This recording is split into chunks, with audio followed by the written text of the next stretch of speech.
enough of me, let's get back to this gorgeous view.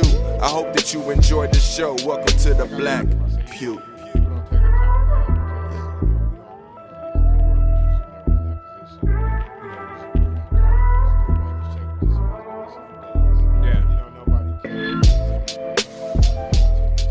I'm gonna run down there right now.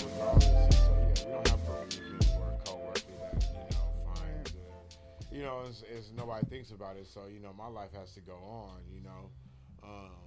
but I do feel like I was meant for it. I felt like God led me to that situation, because if I didn't go, it's no telling how long she would have been there. It's no telling how bad her body would have decayed. It's no telling, It's because even when you do a wellness check, there's so many facets of it. 100%. True. Luckily, and there's a lot of things that I thought about going up into it, like her back. She smokes a lot, Yeah. She smoked on the back porch, so she used a sliding door. Yeah. The sliding door was locked, but the front door was unlocked. Yeah. And to me, it was like, what? Like, I'm on the phone with my homeboy, and I'm telling him, and I'm like going around the whole thing, and I'm like, I wonder if the front door's unlocked. Like, all these things that are going through my head, I'm like, what made me, because I could have just been like, what? It don't look like nobody's there. She ain't here about, I checked the front door. I'm like, it's unlocked. He told me he's going to tell me not to go in. Yeah. I go in, and I'm looking through the whole house, and it don't look like nobody's there, and I'm saying her name, and it don't look like nobody's there, and then I go and I go in the bathroom, and I look, and I see, and right before I get ready to close the door in the bathroom, I just look towards the toilet, and that little second, and there she goes sitting. There she goes, yeah. And I was like, damn. Yeah. And I just knew. And I can't get it. I can't get that part out of my head. Mm-hmm. Like seeing her, and and the fact that she had nobody was even worse. And I think that's the part that, as things go forward and as things kind of change in the world, that's kind of like going to be the part that I almost want to emphasize. So I've been going on these IG lives and stuff like that, and like you said, God sent you for that particular point and place to maybe be the person to, because maybe it would have been too traumatic for somebody else, or maybe whatever the purpose was. The person that was close to her was saying me the same exact thing you just said. She said, "You know what? It had to be you to do it, because if you didn't do it, exactly. Right. Me, and I you would have lost it. Able to take it. Yeah. You would have lost it, and it's like, I can't, because some people, they just can't deal with that level of trauma because they don't have a connection to anything bigger than themselves. Right. And so I remember like talking to people. It's like, the thing that's going to be interesting going forward is that people don't have the things that God intended for us to have in place in our life. One thing that I realize, and it's some people look at it as I think the one thing that God blessed me with is no biological family. Because a lot of times when you're raised in that type of environment, you kind of have a lack of a compassion outside of it because you're so focused on your circle, that establishment, that establishment is secure, right? And because I don't have that traditional setup and mindset, I am always extending myself beyond myself to people, make that connection. To people who are, I'm always establishing that connection with people because I've never had that. So my connection, I'm always establishing. So I have a lot more compassion and empathy towards somebody else who's not related to me because I've always been around people who are not related. Who are not like, I don't have the lineage, the blood lineage. And so I don't ever have to look at that because that's never been a facet of my life. So 100%. It's easier for me to be that dude to be like, why everybody, my boss is apologizing to me like I shouldn't have let you go, and it's like no, nothing you can do to stop me. Right, I'm a manager. We were close. You volunteered to do it. I volunteered to do that. I was almost built for this time, but I was almost built for this. I had to do 100%. Yeah. I think that's such, like, every time I'm always almost in awe sometimes, like, of like, Lord, I'm grateful that there's a lot of bad things that happen in the world, but it said, Frederick Douglass said, it says, the soul that's within me no man can defile. And also to add to that, it's just like, some people were built for certain situations, certain things. And I actually had a situation on IG Live where there was a woman who was wilding. Like she was wilding. Like she was operating out of like biases and hurts and pains and tragedy that had happened in her life, and then almost was proliferating like negativity into the world. And so I had talked after she had did that with somebody else. I was talking to somebody else that was kind of tied to the situation, and he said, basically like referring to like some of the things in the Christian tradition, but of course that goes back even further than that. And he said, some things don't come out by like prayer and fasting. And it's funny because like I'm that guy. Like I'm the guy who goes above and beyond. And I was like, let me go and talk with her. And I went on another live and I'm talking with her and I'm like, dang, I was built for this. And she texted me afterwards and she's like, yo, I really appreciate you being on live. She remembers my name, and she had like, we went on live and we were just talking. She's like, she had watched something after we had talked, and she's like, yo, I wanted to talk with you about that. I said, anytime.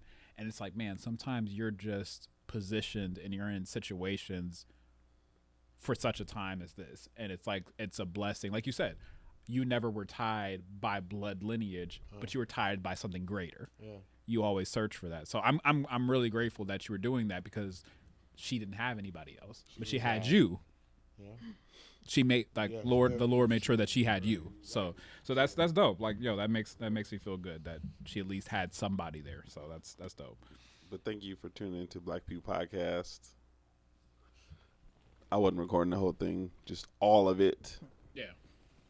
Yeah, no, listen, it's dope. I respect it. Listen, if nothing else happened, I respect that. He just pulled a Smokey. He just pulled an Ezel. Yeah. Smokey back here taking the shit. I ain't gonna tell nobody else. Tell nobody Yo, else. Listen. I'm happy for it. However it got recorded or not recorded or whatever. How's everybody's week been?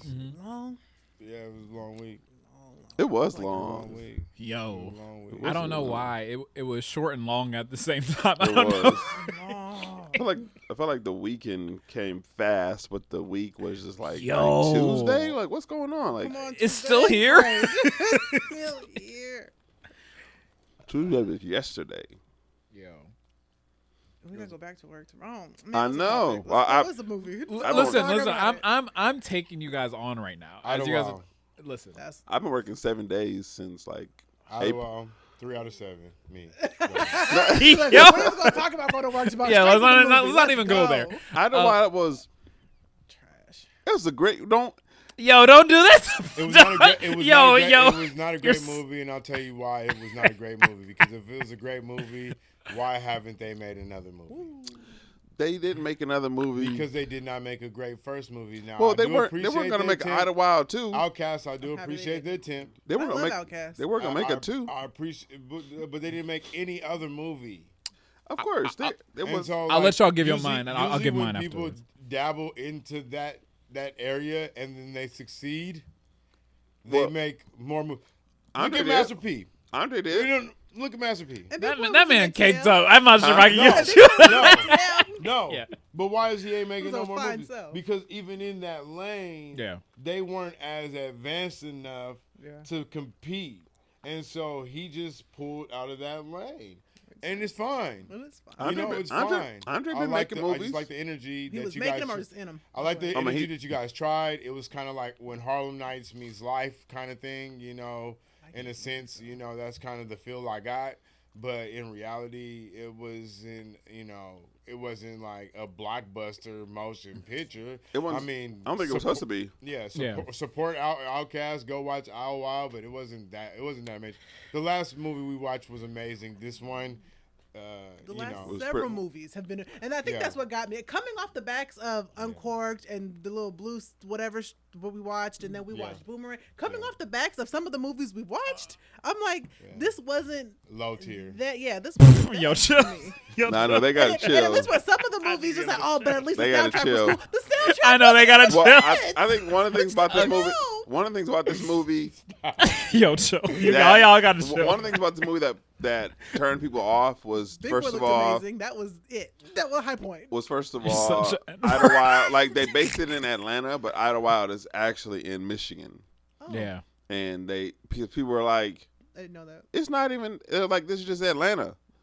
And so that was that people were first. And but it's like Outkast. That's like being mad about a Black Panther in Wakanda. Right. Well. No, but no, Idlewild is actual. No, it was an actual city. Well, there's an actual place called Wakanda. Yeah, it's just not in Africa. That's what I'm saying. It's like being mad about Black Panther being used at Wakanda. It's a movie. Like that's the thing that people that gets me mad. It's a movie. It's no true, but that's what I'm saying. People, one of the critiques of it was that you put it in Atlanta, but it was a full black city in Michigan. And me being from Michigan, I guess I can see the argument. There was so much around the movie that I think that could have been more. But like, you know, what's funny? There are movies that are good for the story. Yeah. But the acting. The movie was supposed to be in like 1650 something. Yo, chill. I mean, yo, no. Listen, yo. And there was like, way too much going on. So we got this mad wife, and he's cheating on his wife. I'm gonna need y'all to shut up. And then it was just really, really. I appreciate scattered. the effort. I appreciate the effort, Outcast. I like effort. Tracy Morgan's son. He's funny. It just wasn't that. It just wasn't that. It was a good movie. The movie could have been really good, but it was just like I said, the story, the idea. So I remember watching it, and I was like, man, like this point where you kind of tap into mortality. Mm-hmm. I love that. But the thing was that y'all didn't execute it. Okay. And so I mean, they started off trying to paint the picture of the mortality picture was it like I said, I love that, but then again it's like I'm Cameron though, so it's like I tap into things and see things past what they are. Because like she said, it was so much going on that they couldn't even focus on. And that's why I'm saying it's like the story was greater than what they the tools they had to portray it. You ain't said nothing slick to a can of oil. It was American Pie when your boy met Nadia. He blew his load off. They blew their load off too fast, man. Yeah. You got and I agree with you. Some of those times, like we talk about the other movie where it was like it could have been two movies and one. This right here, you had a storyline for a bunch of different movies, and they just threw it all in one because they're like, oh, we got there was way too much. Yeah, there was way too much going on. Way too much for it, and that's why I give it a 3 is because you got way too excited, man. You know, just do the job. But when you don't have the bag, you do that a lot. And I don't like that, but you're right. It's 100%. It was like I don't see what y'all are seeing. This is a movie. We're talking about. We're talking about international artists. We're talking about people who. We're talking about the only artists to be mainstream rap artists in America, but sell platinum somewhere else before what? 20 years ago? In the 90s. In the 90s. Yeah, no, they're big time. They have the cachet. They have the cachet to make a good movie and for it to be very popular. They blew their load. And this was a good movie. Yeah, whatever. Okay, this is a good movie. So now that we've all said how much we hate it, how about you tell us? No, I thought it was good. It was just like it wasn't that good. I like the movie because I like movies. It was like Big Glasses. I like movies that do a couple different things at once. First you had the friendship that lasted through time. There was a lifetime friendship. Then you had Andre trying to pursue music but not being that good at it. So you get his trials of trying to do better, but also everybody just like, you a screw up. Right. Like, why don't you do something good? The love story with him and Paula Patton. Then you had Big Boy trying to be better as he got older, but at the same time having all the connections of being an underground dude. And also, like, trying to not to live that life, but also still be in it. I can name you 20 movies that have that whole thing. But that's what I'm saying. All these things that you named, I can name so many movies that just have those themes and have done very good, like focusing on just those points, right? Like, I mean, the lottery ticket is almost like a friend going bad. I'm trying to do better. And it's funny you say that, like, because you're right. That one to the list, but no, you're right. You're right, because it's like, technically speaking, Idlewild was a better story, but Lottery Ticket played it better. Yes, because they focused on just the one aspect of it, right? Now I need to know who directed that. To be honest, focusing on all these aspects of all these different stories, you can't bring everybody in to the final point because now you're trying to tie all these. Now at the end of it, everybody got questions on all the other stuff. But I think a lot of people didn't like the artsy part. A lot of people didn't like the choreographed parts, like this, because it was set in speakeasy times. Yeah. So a lot of people, I was reading reviews, and a lot of people didn't like that part. A lot of people don't like when black people don't do black people things. You don't see a lot of scenes like that, like burlesque scenes, like kind of like that, where they're in like a speakeasy and they're playing music. You see black folks dancing, like the Sugar Shack, the Sugar Shack painting. That it was kind of set like that a little bit, and critics don't like that at times because it's too black. But I love the fact that it was in a club. I love the little talking flask. I mean, there were high points. I think I liked the talking flask because it did speak to his alcohol issue. Yeah, you know what I'm saying. And so it depicted his alcohol issue and his dependency now on this alcohol. You know what I'm saying? Or the music notes moving around and him not being able to read the music clear when he got nervous. So there were high points for me because I thought that was a creative way to show us that he gets nervous or stage fright. You know what I'm saying? So I liked some of those points because I think they were done well. I love the talking rooster. However, like you said, it was a movie that could have been they did put everything in the kitchen sink. They did. That's way too many stories. I get with that. Yeah. That's what blew it for me. They did a whole lot. I think we all agreed that that's what blew it for us. Was that it's like we see what it could have been, but it never reached there because there was too much focus on too many things. What do you give it out of 7? Listen, and mind you, I'm being. Yes. What do you give it? I'm 5. Tres amigos. What out of 7, or what are we doing out of 7? I don't know where we came up with that number. But that's what we've been with. Right. I think we might. It's probably 3 or 4. You know what? I'm gonna be a nice guy. I'm gonna give it 4 because when he was going and he was doing the stuff at the end, that's what made it from a 3 to a 4. I'm sorry, when he was big boy. I'm doing 3. I apologize. I really highly respect you guys. They're dope. No, but I really like Andre as an actor. Goats, all that, but that movie. I thought the relationship with him and his dad, and him working in the funeral. Yeah, funeral. I thought that was kind of dope. If it didn't have that morgue scene with Paula Patton, which was odd. But that was the best thing to me in that movie. Because you had to prepare somebody you loved. But Uncorked pretty much focused on that. Like this one, like I agree with you. Father and I'm not even giving the father thing. I'm saying that was the only thing to me that will move it from a 3 to a 4. No, to be honest, I'm just saying like there's so many. You're right. There's 100 films that would do that. Oh my god. But when I remember I saw that at whatever age I saw that, it was good. What did I give it? Yeah. 5.5. Okay. Is that because you like Paula Patton? No, I don't know. I think I gave it 5.5 because I liked the music aspect. I really like Andre. Cool. I think Big Boy did decent. He did decent. I liked the slight humor in it. I would have liked a little bit. I would have probably liked a little less humor. Yeah. I don't think they're bad actors. I just don't think this. I don't think they're like. It's not that I don't think that they did good in their roles. I just don't think the storyline was the way it wasn't put together well. And it took away from all that, and so I thought that they all did like. I think that they're all amazing actors. I think that a Big Boy and Andre and them did well as actors. I think that they did well. And they did have a good supporting cast of actors around them.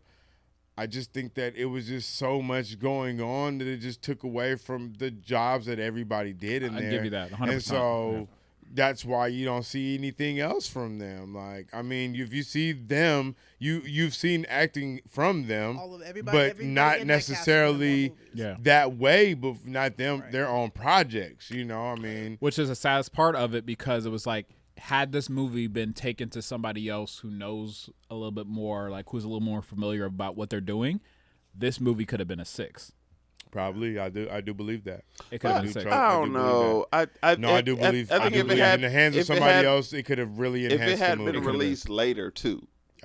I just think that all that comes you need into somebody it, that'll be able to tell you, you know what, Chase out. You need to pull that out. You know what, you need to go with that. No, you need to expand on that. You know, focus more on that. You need somebody who's going to do that, not somebody who are yes people and be like, because you're creative, and say, you know what, this is super creative. Right. And then you just keep on expanding on the creativity to the point to where you got this cluster of the creativeness, and it's hard for people to kind of follow because they're like, well, which way are you really going with this story? Yeah, the budget couldn't have been more than $4 million. And the craziest part is that if it would have been the budget couldn't have been more than $4 million. You a lie? It was like the budget was like. I'm talking about take out the marketing.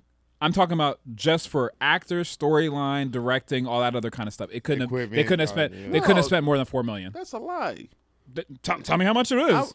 Let me just look right now because their budget. If they spend more than that, they lost money. They messed up. I'm talking about just on the movie itself, not on marketing. They lost money on the back end. Just on the movie itself, you could. I would guess right now that it was between 25 and 35. Oh, you're crazy! No, you're nuts. Because look, because if you have to think about it, you have to think about everything that goes into the budget. And there was a lot of CGI. Just take off. I bet you black people don't get paid like that. So I know that's not it. But at the same time, you still had a bunch of people in it. Let me look. There was a bunch of people in it. There was a bunch of people in it. Plus, you have T.I. was at Nate Jackson's just now. T.I. got bread. I didn't know but he don't get a lot for doing that. No, but that's what I'm saying is that it's like Big Boy and them get budgets for music, but when it comes to movies, they don't get budgets like that. So that's what I'm saying. To do that, you have to at least give them. I mean, you can look it up. I'm sure that on there they gave the full budget even with the marketing. I'm saying on it right now. The movie by itself didn't have more than $4 million. The budget was 15. 15, but I bet you the marketing. Mainly the marketing of it was probably $10 million. It was. I'm sure. No, that the marketing. No, the bulk I'm looking at it right now. Ottawa budget $10 million. $10 million. Okay, and 7 of it. What are you on? Google. Yeah, I'm on IMDb, which is. But I'm saying that. But they include marketing on. Yes, they don't include marketing on this budget. On the IMDb, that's the marketing is the budget. This literally says the budget is the first thing that you came up with, and it'll be disputed if that's the first thing. 2/3 of all budgets of movies are marketing. $10 billion. No, that's not true. 2/3 of all budgets for marketing for tentpole is if marketing. you look, if you're for a tentpole movie, like let's just say Marvel. Yeah, Marvel movies. They spend. I would give you a third, or maybe a fourth. No, is marketing. Because look, we can look it up right now. What is it? Thor. Okay, so the reason why I'm going to tell you this is this is how it works. When you go into a lot of these movies aren't profitable. The reason why they do that is because if you operate at a loss for most businesses, what happens is that the tax liability isn't that much. The reason why they shoot a lot of movies in Louisiana and they shoot a lot of movies in Vancouver is because you get tax credits behind it. So when you break all that down, if I have a $10 million budget, a lot of times they're going to spend more money on marketing so that they don't have to have the issue of taxes. So when I look at a $10 million budget off rip, most of that money, $6 million of it at least, is going towards marketing and paying all these commercials and doing interviews and all that other kind of stuff. But on a $15 million budget movie, you're not going to spend. You're not going to spend $6 million on marketing because you need money for the crew, for location, for all those things. I understand all that. Are not baked in. So this thing, I'll just say this last part on that. Taraji P. Henson said that the first time that she ever got paid real money for a movie. It's saying continue. The production budget you're saying was $15 million, which they do say that, right? But it does say the worldwide box office is 0.8 times production budget, right? Which means if it was $10 million, so that's what I'm saying. 80%. 0.8. Yeah, 80% of the 80% of it, you're going to get around $15 to $18 million. So yes, it was $10 million. So that's what I'm saying is that, but it could be inflated at the end of the day. Yeah, and so what I'm saying is that a lot of times they even do more on that, and so that's why I was saying when it comes to that, a lot of times the marketing budget becomes a lot bigger because they're like, yo, black people. I'm right because you can look up any other movie. I'm talking about black movies specifically. But specifically black movies, you're not marketing. You're not spending most of the budget. that's why He wasn't ready. you don't see a lot of the movies, the marketing for the movies, because they're not spending a ton of money on this movie in particular. But they didn't budget enough. I remember But they didn't do enough. No, I agree with you. They didn't do enough, but you're not gonna have a $15 million budget, and then use $10 million for marketing. I'm not saying $10 million. I'm saying like $9 million for marketing. But it's like you're talking about things. But $1 million means a lot. Taraji P. Henson says this: I get paid $150,000. Cameras just themselves. Okay, but that's not marketing. No, we're talking about the budget. Yes. Okay, so we're talking about the budget. The cameras. The set. Yes. The cast. Themselves. Yes, but that's not marketing. No, I'm not. No, you're right. I agree with you. I'm not saying that part. Yes. So so he said 80%. So he said 80%. So this is the thing. When Taraji P. Henson, which is bigger than all these niggas we just mentioned, right? We're talking about Andre 3000, all this other kind of stuff. They don't make money like Taraji P. Henson. She said, and even Octavia Spencer, she said, I had to tie my Jessica Chastain got her more money. Yo, she tied her money to her money just to get, and she said, I got an extra $300,000. So what that means as far as that, Shorty probably didn't even get paid more than $2 million for that particular role. Black people don't make money on movies. That's even true. stars. Okay, so with that being said, this movie Idlewild came out in 2000 what? 2000 what? Opening weekend, it made less than $6 million. Yeah, it made 5.2. It made how many theaters was it in? DVD sales, it made $13 million. They barely made money on the movie. Okay, so what I'm saying is that going back, they made like a couple of dollars. Yep, and the budget, yes, the budget. The budget does not include the marketing, because if you look at if we're gonna take Marvel movies always it's a little bit different. Yeah, but continue. No, but it's the same. Marvel movies uses this model. They say, oh, our budget was $250. Yeah. Plus our marketing was $125. So now for total, we have to make at least $375. Which they already know they're going to knock out the park. Yeah. But that's for a tentpole movie. That you're not going to, a small budget movie is not going to spend half of their budget on marketing if they know the other half is not going to get them that much money at back. The time they were. They weren't. No, but next time I'll bring it in. We'll do that. Yeah. Let's see. Yeah. All right. Two things to be true. Yeah. But at the same time, it's a different person's responsibility when it comes to the marketing. Because it's not the filmmaker's responsibility when it comes to marketing. It's the studio. It's the studio. Yeah. Exactly. Yeah. And so that's when it comes into a whole different. That's why it's excluded. No, that's why it's excluded from the budget of the film, but they add it on at the end. So the big studio says, hey, we're going to give you $15 million to make this movie. Okay, that's including salaries, that's including equipment, that's including location fees, that's including permit fees, all that stuff. And then we're going to look at this and say, okay, this is the marketing that we think this movie should do based on who invested in the movie off the rip, because it's not like Warner Brothers is putting all the money behind the movie that they're promoting. Sometimes, but they're not. So what's happening is that whoever's making the movie, whoever the film director is or whatever, they're getting private investors. They're campaigning. Exactly. They're money on the back end. Exactly. They're just like a presidential campaign. Exactly. All the money that they get, they use that to shoot the movie. Exactly. They bring it to the studio. Exactly. And then the studio puts money. Exactly. So that's what. No, but that's what I'm telling you. You guys aren't. So let me. So before we go. That's why it's excluded. Yes. So it's $10 million budget. We'll just end it here. They're not going to say, "Oh, we'll give you $9 million," when we could have put $9 more million in the movie. We're going to put $9 million into the marketing. The movie sucked regardless of where it went. Can we get to the first topic? It doesn't suck. No, it does. Yeah. They may say we're going to give you $5 million. But in order for you to do it the way you want to, you're gonna have to get out there and hit the ground and get more money. Okay, and so all I was saying, and we'll just go to the next topic, is that like you had $10 million in the movie, production, everything else like that. Then after that, we gave you guys. I was saying about 2/3. I was saying like, yo, they have to kind of pump it up because I remember at the time how much they were trying to push it. They didn't push it as much as I thought they should have pushed it, but I'm sure they tried to push it. It still was a hefty amount of money on some marketing type of stuff, and you had rappers, which rappers kind of I can go out to a radio station and go and do that. So I'll bring the numbers next time so we can actually see whatever the marketing budget actually was supposed to be to see whatever that was. But I'm saying 9 times out of 10, a lot of times they put a lot more money into marketing than people actually think, because nowadays they don't put no money into marketing. They just put it on Netflix like, oh, I saw that, and that's movies that's on streamers though. No, but what I'm saying is that I mean, you see theater movies on Netflix. Yeah, but I'm saying like when it comes to a lot of times the movies is that what's his name just died? What's your boy's name? T'Challa, the Chadwick Boseman. Uh-huh. Chadwick Boseman died. Probate, everything. His whole estate was $3-something million. Uh-huh.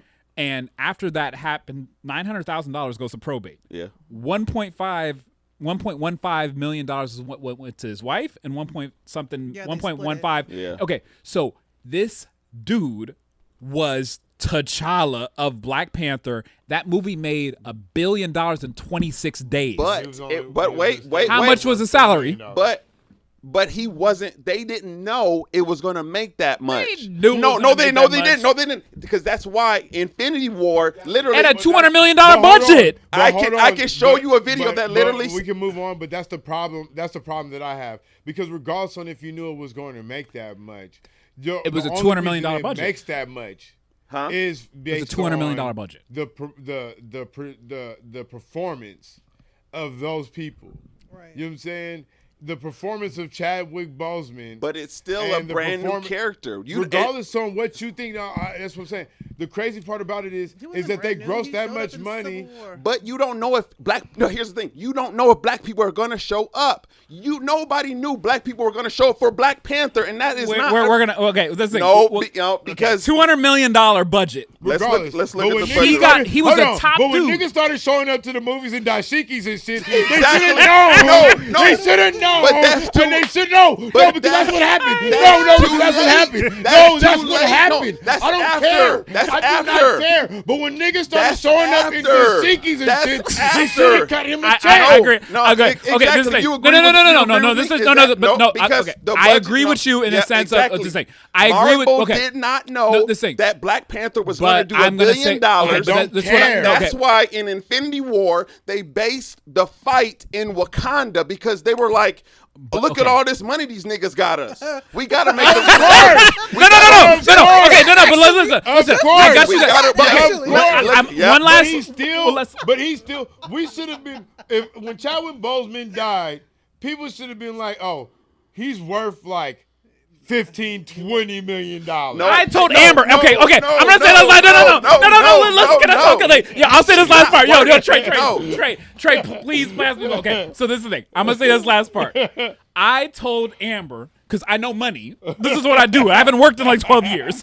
I know money. I said, Amber, dudes don't get paid like this. So when he passed away, it just basically came to fruition. Exactly what I said.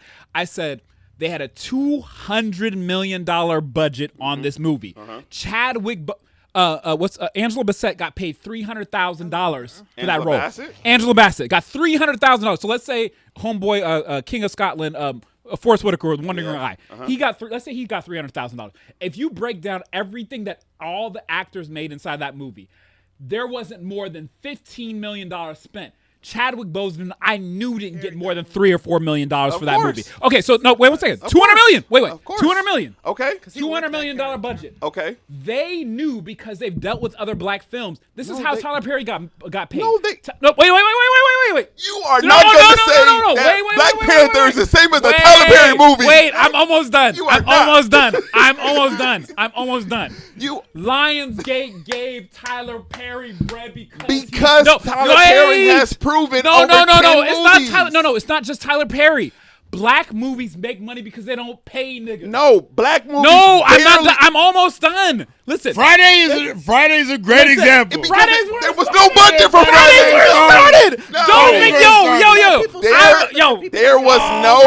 There was no budget. Here go $5,000. Exactly. Classic. Okay. Exactly. Okay. So to get to my point at the end is that they know black people will become profitable, but at $200 million, you didn't even pay the whole cast $15 million. I'm gonna bring up receipts. You gonna put this on the video? We're so bloodthirsty for the fame that we'll take whatever you gonna give us. We'll take whatever. That's why this man did. Wait, hold on. And this nigga died with less than $4 million. Time out. That's why Amy Schumer could be trash and she can go out and she make all the bread. She can make all the bread. And that's why numbers. gotta go to sympathy to make crumbs. This doesn't translate. This doesn't translate because who made the most money on Iron Man 1? Wait. For movies. Who made the most money on Iron Man 1? Time out. No, was it Robert Downey Jr. or was it Terrence Howard? No, because of how. Okay, we already knew what was going to happen. No, Terrence Howard. But okay, but this thing. Terrence Howard made more money. This thing. Did he? No, he made more money on. Okay. No, he made more money on the. He made more money in salary on the movie. 100%. You're right. And Robert Downey Jr. Steve Jobs made $1 at Apple. Why? Exactly. He got $15 million in stock options. Exactly. And they okay, because he knew he was gonna blow up. No, they did not know that Iron Man was gonna blow up. They did. Okay, continue. I'll let you that. I'll let you go. Terrence Howard had a name. Yep. And Robert Downey Jr. was on the come up. Came back off of a crack addiction or whatever like that. But they knew that everybody loved Robert Downey But they didn't know it was going to work. They didn't know it was going to work. They did not know it was going to work. And that's why T'Challa got the same deal. You don't get back in on Black Panther 1. No, you're not going to get back in. No, you're not going to get back in. And they didn't know. Marvel did not know that Black Panther was going to make over $1 billion. No. They knew they were going to break even. In respect to my guy, Joey Crack, like he say, yesterday's price is not today's price. True. No. That's true. Why would you put $200 million behind it? Hear me out. Yesterday's price is not today's price. Okay. And so I don't care what you gave Iron Man on Iron Man 1 because Marvel was not as valuable. No, stop it. When did he sign? I'll let you guys see your rhetoric. Hold on. Let me get my little thing out and I'll be fine. Okay. All right. Because Iron Man 1. Because time out. Marvel and the Avengers and all that bull I can slay your whole argument. As valuable as it is now. I can slay your whole argument. Go ahead. No, it was not as valuable. Because that's why T'Challa, it was questionable if he was going to come back. He was fighting them for more money. Because when he signed the deal. Of course, because he should have had more money from the nigga died with less than $4 million. Over 6 movies. Hold on, wait.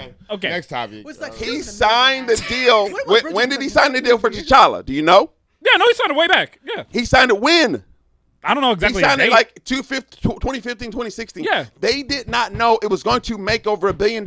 So he did not know either. I agree with that. And he did not know either. So they weren't giving him a care. They weren't giving him a problem with your. I agree with you. I'm not even disagreeing. I agree They with that. weren't giving him a back end deal. Is that they didn't make Black Panther in 2015. But they signed a deal. I don't you care. Signed deals. So when you get ready to make the movie, no, I don't care. When you get ready to make the movie. Yes. When you see the outpour, when you see the money that it's made. You see the money after it comes out. The only point I was making was that you wouldn't put $200 million up because that's how much the budget was. There's no way that because it ties into the story of Marvel. Okay, but what I'm saying is that if your payroll is $15 million for all the actors, you don't put $200 million behind it. Other than to understand how this is going to fit into the MCU. You had less than $15 million in payroll from the top actor, but you had a $200 million budget because they made sure, going back to Paula Patton, your girl. Scarlett Johansson bounced on their ass. You're ridiculous. So she bounced and she died. Yeah, listen, no, but what I'm saying is that, but her you know, this is Marvel. They can always bring it back. She bounced before the movie. Listen, no, she died. She already died in the movie. Listen, they can always. But then they gave her. Okay, no, she didn't. Okay, so they gave her her deal. But her movie came out after. Okay, but Trey, the only point I was making. Yeah, but the only point that I was making. They were in disputes before the movie. Yeah, 100%. Yeah, because of they COVID. were in disputes before the movie came out. But that's because of streaming. That's because streaming. Yeah, that was streaming. It was a different pay rate. I'll give you that. Bag. Okay, but the only point that I make before we go into the next topic is this: they wanted more money. They were making Ryan too much money Coogler. off of them. Listen, Ryan Coogler and all them. Everything being white women said. Ain't gonna have that shit. Yeah.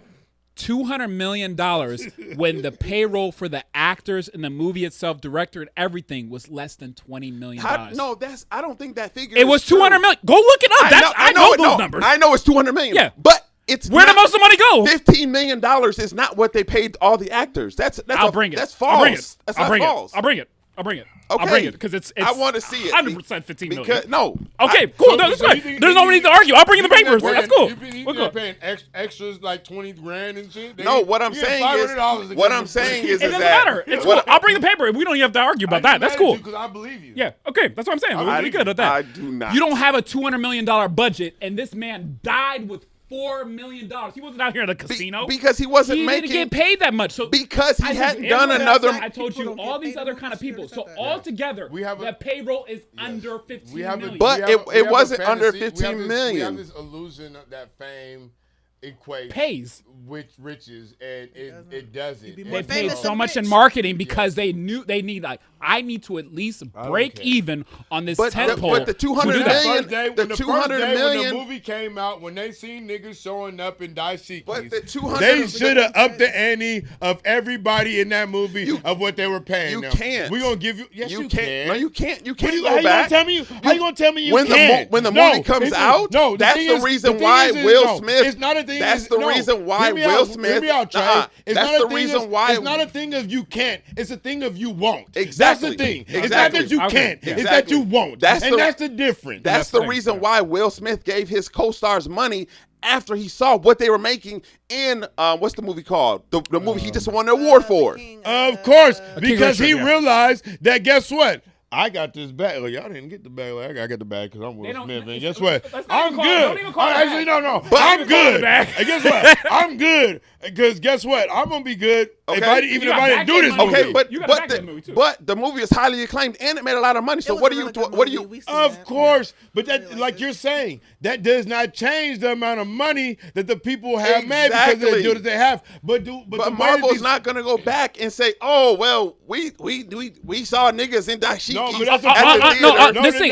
not disagreeing with that. I'm just saying that marketing makes a movie. Yes, it does. What I'm trying to tell you is the problem with these movie distributors is the fact that they get a hold of these movies, they make a ton of money on the backs of somebody else, and they're great with the huge profit.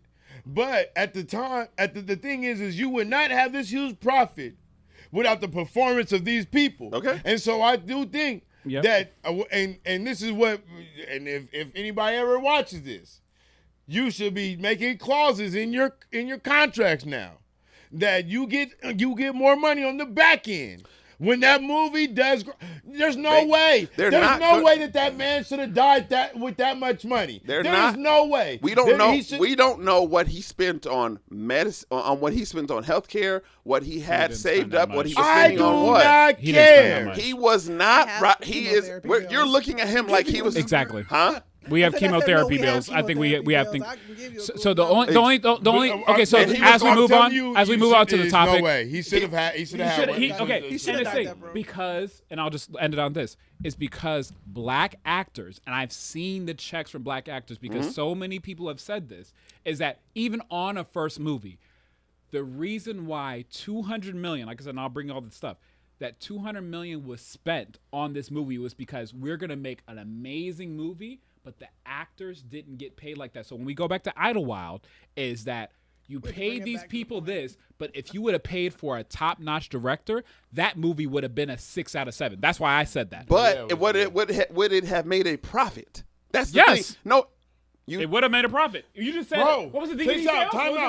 Time out. Do you realize to make a profit, people don't have to like the damn movie? No. They just have to like the See marketing it. enough to show up. Exactly. That's all they have to see. But you gotta make over. Marketing it for people to show up. That's why they make a killing on black films. That's they why make a killing. They don't make a killing. Black films, profit-wise, they make a killing. No, they don't. Black people do not show up to the theater. Percentage-wise, profit, they make a killing on black people. films. Do not show up to the theater like that. What world are you living in? To help you understand what he's saying. I said profit percentage. No, to help you understand what he's saying. Tyler when Perry's they a market billionaire a movie, what is the first thing that they say? By the makers of. Who do they market? The same people who made this. Who do they market? I'm talking about black movies. No. Hear me out. When they market a very popular movie, a movie that they want to be popular, they say what? Hold on, wait. What type? Hold on. What? Are we talking about? Any type of movie. Okay. They say you by the makers of. Exactly. Or you seen them make this. Exactly. And so they throw out a person who's made other popular movies. Okay. Who you seen pull them out. Okay. Who's had a big draw. Okay. So when you see that marketing, you automatically say, okay, I might go see that because every time this person make a movie and they put it out, it's fire. Okay. Well then, why didn't West Side Story make a whole bunch of money? The remake of West Side Story. Make a whole bunch of money. It had It had a diverse cast. You talking about it was directed by that musical shit? It was directed by nobody want to fucking watch people dance and sing a whole goddamn fucking movie. You crazy, bro. People love exactly. Hey, no, look. Y'all don't like. We'll go to Broadway for that shit. Who am I talking to right now? I'm talking to black people. Exactly. I'm talking to black people. Who directed? Use another example. No, I'm not. I'm going to use this example. I'm going to use this example. This is a musical. I hate musicals.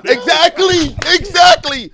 Who directed the movie? I don't know. Steven Spielberg. Wait. Steven Spielberg directed the movie. Yes. Exactly. You just know. No. Niggas don't jump out their seats for You just got done saying. Niggas don't jump out their seats for Use another one. Really? Really? No, they don't. We Are don't. you We serious? don't. We don't. Black people don't. We don't. That's why that movie wasn't marketed to us. Don't. Go look at his numbers. White people. I'm talking about black movies. Well, no. White, he didn't talk about black movies. He said all movies. Steven Spielberg. If he's talking about that, that's one thing. I'm not talking about. I'm talking about black movies. Steven Spielberg is the genius. Who was the director that black people flocked to?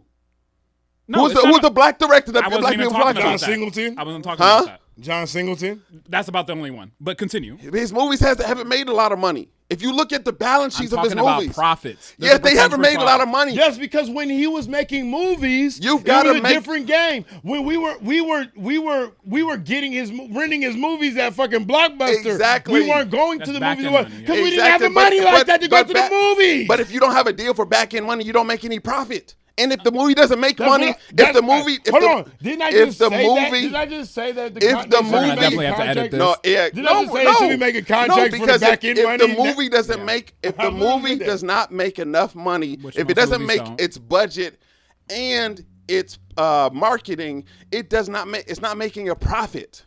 Okay. Black Panther. Did you like Boys in the Hood? Black Panther. Which one? You like Boys in the Hood? Which one? The old one? I think there's only a one that we respect. I like Black Boys in the Hood. Yeah. Never seen it. We know you have. I was, I know you weren't talking to me. It's fine. You didn't have to put it on the list. We'll catch you didn't next have time. No, but this thing, I'm sorry. Like we got into a passionate argument about this. This is hilarious. Yeah, because if you ain't seen Ricky, you just can't. He was trying to 40-yard dash a bullet. He didn't quite make it. Put it on the list. I'll watch it. Yeah. So Trey, put that on our list. And look please. at how much. Okay, wait. Let's look. Right. What do you think their budget was for Boys in the Hood? I don't even think these niggas had a budget. These niggas had chips. Probably. Had a lot of lunch budget. Had a lunch budget. Chips and salsa. They got that in pizza. Like You know what I'm saying? that's hilarious. A Chipotle plate. It's something like that. Hilarious.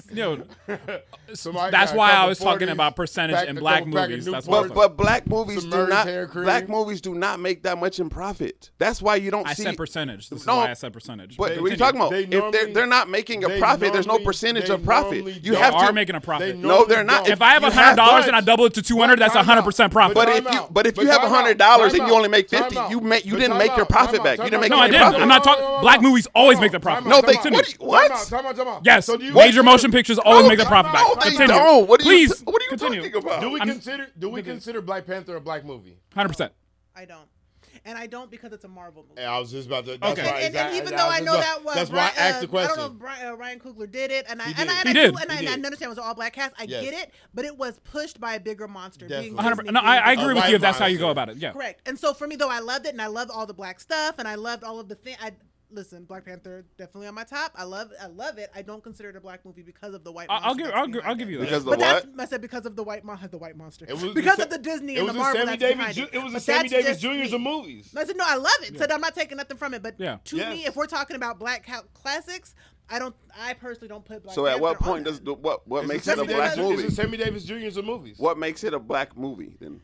Does it have to be? They're not calling it a black pushed movie, by so I'm the being only pushed reason behind why Disney? people classify it as a black movie is the response By that black got people, yeah. Okay. By black people. from the marketing. Because like I said, what your direct response to it coming out, when people showed up to the movies, they showed up in their dashikis.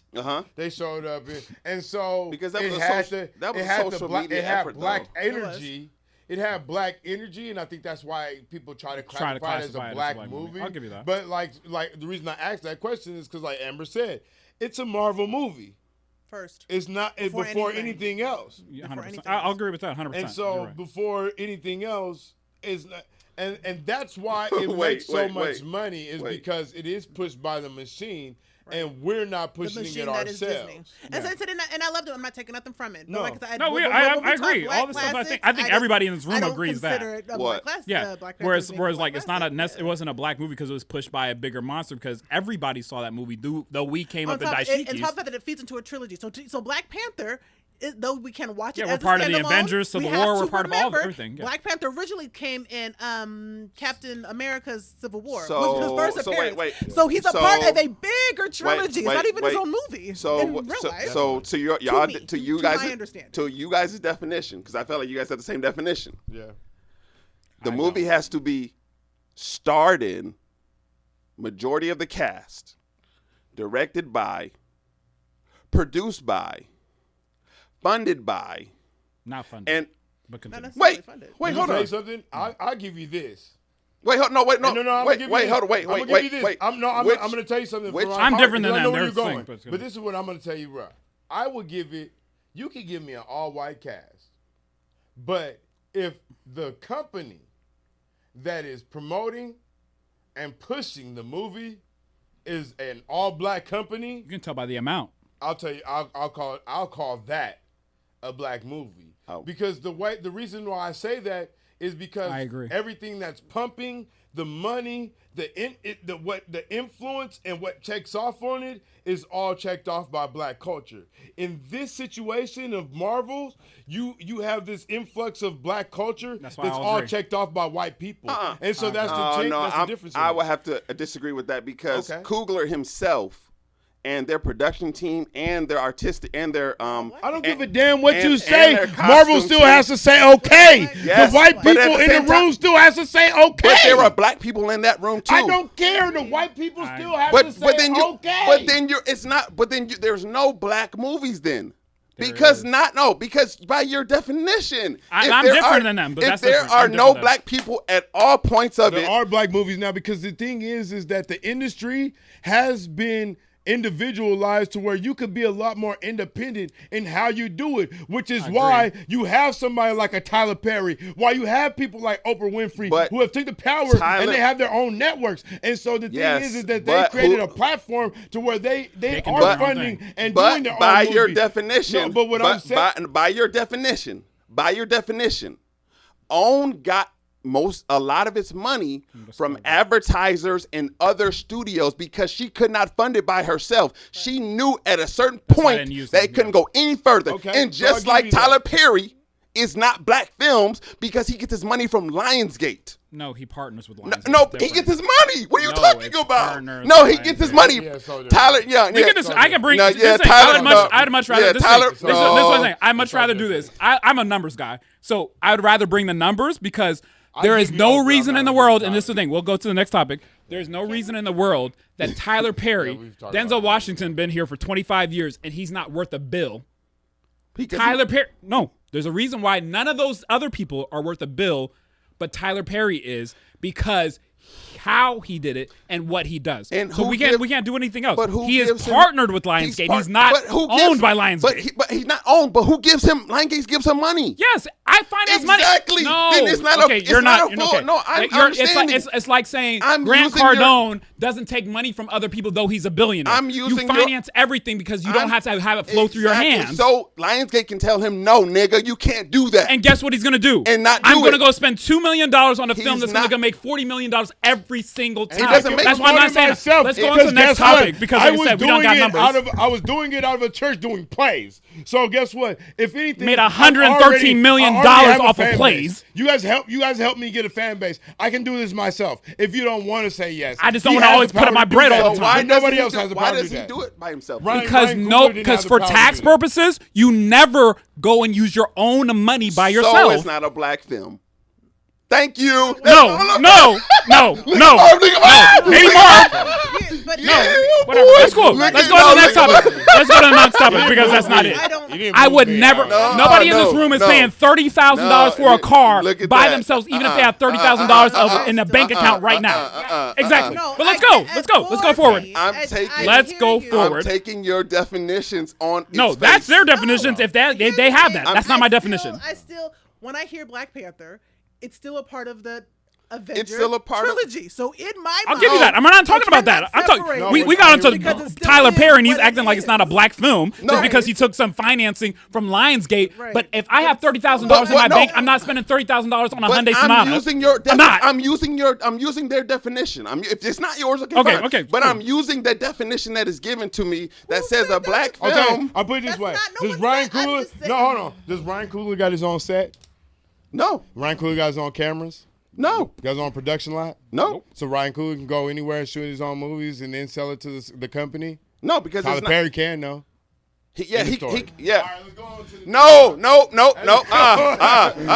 but on some real this thing. Let's say we agree to disagree. We'll bring in some numbers next time, and then we can go to the next thing.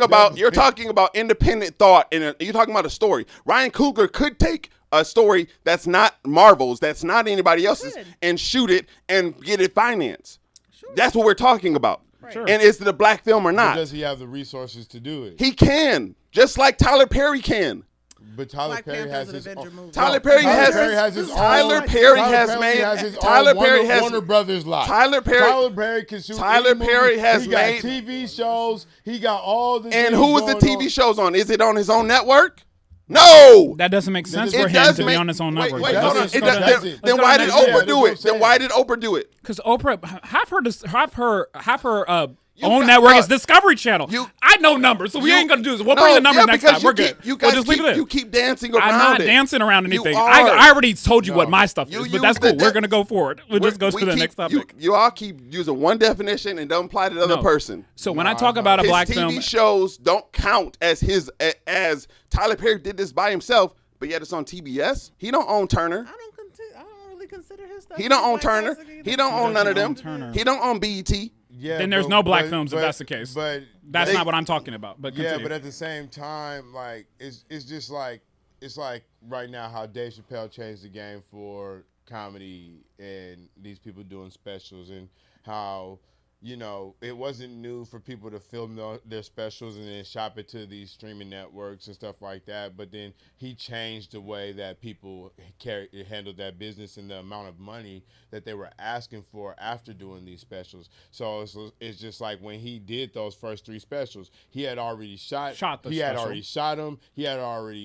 already financed them. He had did everything that he had to do already. They're already ready and locked to go. But so as soon as he did his deal for the $20 million a film, he said, "Boom! I already got 3 for you." Right? So those aren't black films anymore. All those monsters that he put out right there were all produced. What are you talking about? It's not because it's not on his own platform. He didn't release it in theaters. Okay, so cool. Then according to your definitions, you're great. You're right. Black Panther was a part of Disney, and Disney is a part of the Marvel, and that was it. So I think there are 3 different definitions are floating around the room. That's all I'm saying. I was simply saying it's a part of a trilogy. It's a bigger monster than just it by itself. Yeah, I think there's 3 different definitions floating around the room, and like I said, my definition is completely different than that. And like I said, that's why I'm saying, cool. So apparently at this point, because you finance anything, and the majority of the white world who finances all banking is done by white people. So there are no black films. So according to that, yes. Then there are no black films. So we did. Remember when we were talking about R. Kelly the other week? We had said, well, we can't just. That means we'd have to cancel music because of everything that he's done. That he's wrote. So that means we would have to cancel black that's what I'm movies saying. because of other. But nobody was even looking into it. I wasn't looking at it. What that way. whole thing was what I'm yes, saying is that he's Black. a part of Marvel. I think Marvel Black was a part of Disney. I think Black don't Panther consider it is a movie. black movie. I don't think so. No, I think black. I think definitely black. I don't. I just don't. I think it's a I black think movie. I think it's appropriation of black culture. How? Ooh, ouch. How? When Because- it's from a because- made up. It's from a made up. Okay, That It's a from white- a made that a up white man African made. country. It came at a time where And a white man made race it. between certain were at the in the country was at an all-time high. They want seriously, a lot of stuff. You give black ownership, all black. Look how they promoted it. All black cast, all black director, all black, Okay. all black, all black. Right after Okay. an all-white Oscar. Like it's all this shit going on. It was a 'cause money guess what? play. What? Tell me what has those companies done anything to back that up since then? Done Yeah, what? What are you any talking about? movie? Give me another black movie that they've promoted and put out there and has had that same energy So? since then. So They did it. That all black cast. Hold on. But when this soul come, it came during the pandemic, right? Okay. And it came during the height of what? how No, that's what I'm trying to help you understand. These things only come out when there has to be some type of social or civil awareness from these companies. That's the only time that they push these movies. It doesn't come. So that's the whole. That's okay. not true because when they developed the characters, they could have came out with Black Panther. whatever. They could have came out with Black Panther. Panther's existed forever. The comics have always existed. Exactly. Yeah, that's the So thing. what I'm saying But is here's the comics thing. have always existed. Exactly, but they Black haven't. Panther So was when the gonna movie come- could have been came out. They Black haven't Panther had was gonna come the regardless, just because of the the interest way too. They haven't had the introduced interest all to- of the characters. He would have come out, and they He haven't would have had. came out regardless, but then the timing is. He would not have come out. Okay. Well, Wesley Snipes tried to do it in the 90s. Why didn't he do it in the 90s? Because the tech wasn't good. Because the Well, he was special doing effects Blade. weren't good. was No, hard, he by was the do way. he was He was going to doing do Blade. He Blade was was doing going to do better. Black Panther. Black Panther would have done it. Would have he At his height of Blade, it was doing better. he would have done it was- Black Panther well. Yes, but they he gave him a deal to do so no, many they movies didn't. with No, Blade. no, they didn't. What it was is He had that a multi-movie deal with Blade. exactly. But what I'm saying is he tried to do Black Panther. When he looked at it, Marvel didn't say, no, you can't do Black Panther. Marvel said, go ahead and try. He looked at it and said, the tech isn't good. The special effects isn't good. I can't get the look right. I'm not going to be able to have the city look like it is in the comics. So I'm not going to do it. And so Marvel's like, okay, nobody wants to do it. Cool. They had He to also do had it a because of the way the multi-deal Avengers played movie out. It was with going to Blade. come out regardless.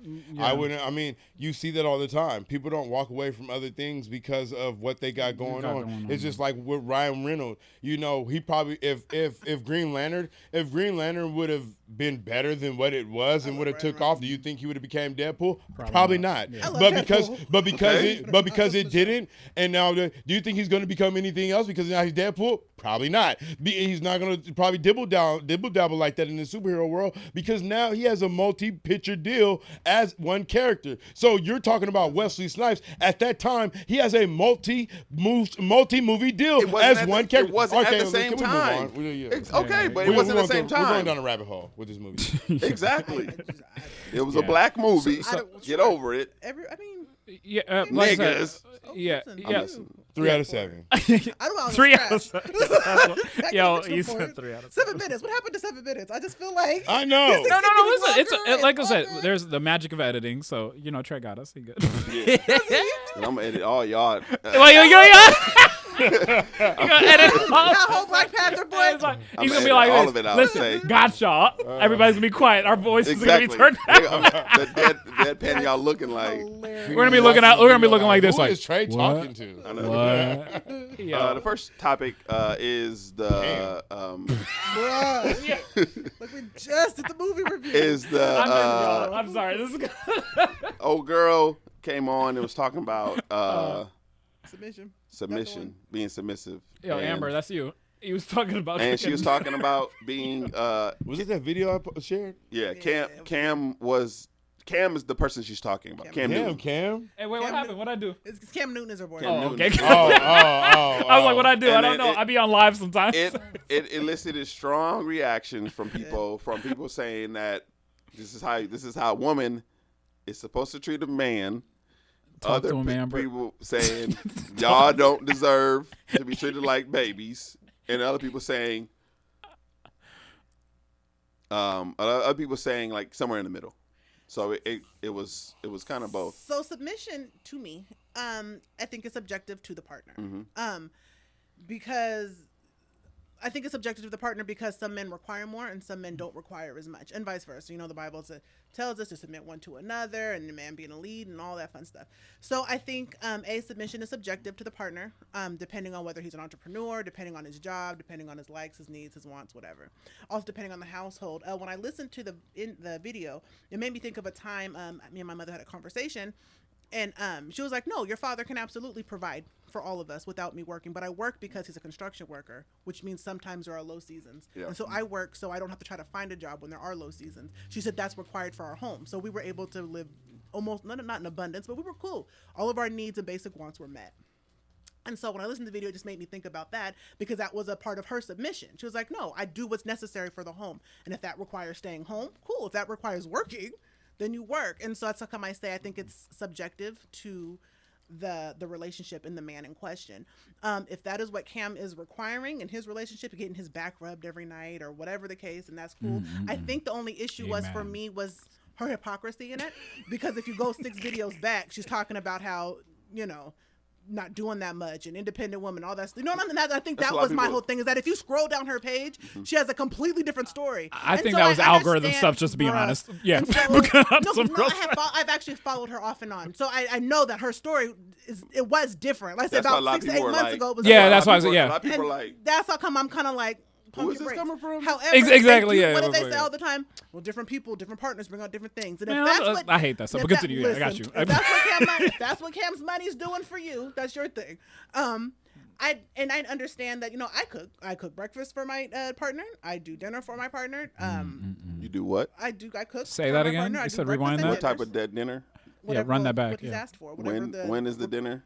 Usually 3 courses, 4 courses, because snacks. That's irrelevant. So I being, let's say, though, you know, I portray a modern woman, I'm a traditionalist at heart. You know what I'm saying? I do personally believe in submission. I let him make decisions in our home as we're trying to do this blending thing. You know, I run things by him as it pertains to my daughter. And her father, you know what I'm saying? So I try to do this balancing thing. This is what a dad and a mom does. I just wanted to put that somewhere in there. Keep that in there in the editing. Okay, thank you. Bless you. So for me, being a traditionalist at heart, I do believe in submission. You know, what's the vision? This is the vision for the home. So then I do what's necessary to make sure that whatever vision is casted in my home is being pushed and being nurtured. And I make sure that I keep, you know, undergird him in prayer and, you know, whatever that might look like for that season, to make sure that he's doing what he's doing to make the vision happen for me. And so if Cam is requiring his back to be rubbed every night and he's requiring, I think the thing that really kind of bothered me is if you watch the video further, she was talking about sex and how, well, I don't like doing this because it hurts, but if he likes it, I do it. And for me, being in sexually abusive relationships, that kind of rubbed me the wrong way, because as my partner, if I tell you that it hurts and I don't care for it, then we have to find a better compromise. But again, if all that other stuff is what he requires, that's his business. I think that was the one thing that kind of was like, I think just because, like I said, but again, coming from my situation, I could not. If I voice to you that it hurts or that I'm not caring for it, then we got to find a better solution. Well, I think also for me, the part. But if that works for her, that works for her. How did you feel about the part where she's talking about that sometimes being that person for people can be draining? Like, I felt like there was a couple parts in there where it just was like, right, and that's another thing. It's not supposed to be like that. It's not supposed to be like that. So knowing how to not function from an empty cup, knowing when to do your self-care, knowing when to retreat, knowing when to ask for help, all that stuff is, and being a server my own self, I even have to remember, okay, I can't do everything for everybody. I'm going to have to sit out baby showers. I'm going to have to sit out birthday parties sometimes. Or I'm going to have to sit out doing things. But if you're not prepared for that, it's going to be And sometimes it's like, you know what? We're going to do pizza instead of me cooking. Like, I mean, because you have to learn to take breaks. You're not finna go out and compete with Usain Bolt and the 100-yard dash. True. And if you tried, it'd take everything out of your body that you even like, because you're not prepared for that. And so we're talking about a generation of women who are not prepared to be homemakers. Yep. You know, like, they're not prepared for that. They're prepared to, you know, take care of the home themselves. They're prepared on Like they have this not having mindset input. of being a mom and dad, you know. I mean, there's, you know, you got to the point to where you have mothers that celebrate Father's Day, you know, like all this type of stuff. And so like this independent nature of woman has like, I can imagine it being draining. Yep. I can imagine it being know, draining. Yeah. To where it's like, you don't, when it comes time for you to be maybe a submissive or be more of the homemaker or you don't understand it. And so there's always going to be conflict there. Right. And so I believe until you understand and put yourself in the situation that like train yourself better mentally, to understand it, 100%. you're always going to be in like this continuous, you know, rut of trying to, you know, maneuver that situation. Right, but taking breaks, we need to take breaks. Like I said, sometimes we do pizza instead of cooking. All that stuff is necessary. And like I said, and being prepared and knowing what you're getting in for. So now you know when to take your breaks, or know when to withdraw, or know I when feel to like older overgive, women, I feel like the past traditional women who did well in self-care. You know, they went to the salons and they went to the spas and. You know, because they knew what was required, and so to piggyback on both of what they said is that when you come to a place and you think about the alternative, and I think sometimes people don't never really appreciate that, because sometimes we'll see like history and we'll see that these things have been advertised as this is what history was, but there was always an alternative. So when a woman became a widow, she had to be single mom and still provide all these other kind of things. So when I see Shorty talking about like, oh, being submissive and all that kind of stuff, what's her alternative? Her alternative was, I got to do everything myself, still bring the bread home. And what does that look like without having that additional provision? And nobody ever really talks about that, but that's literally 3/4 of our homes in the African-American community are single family. I'm a single parent.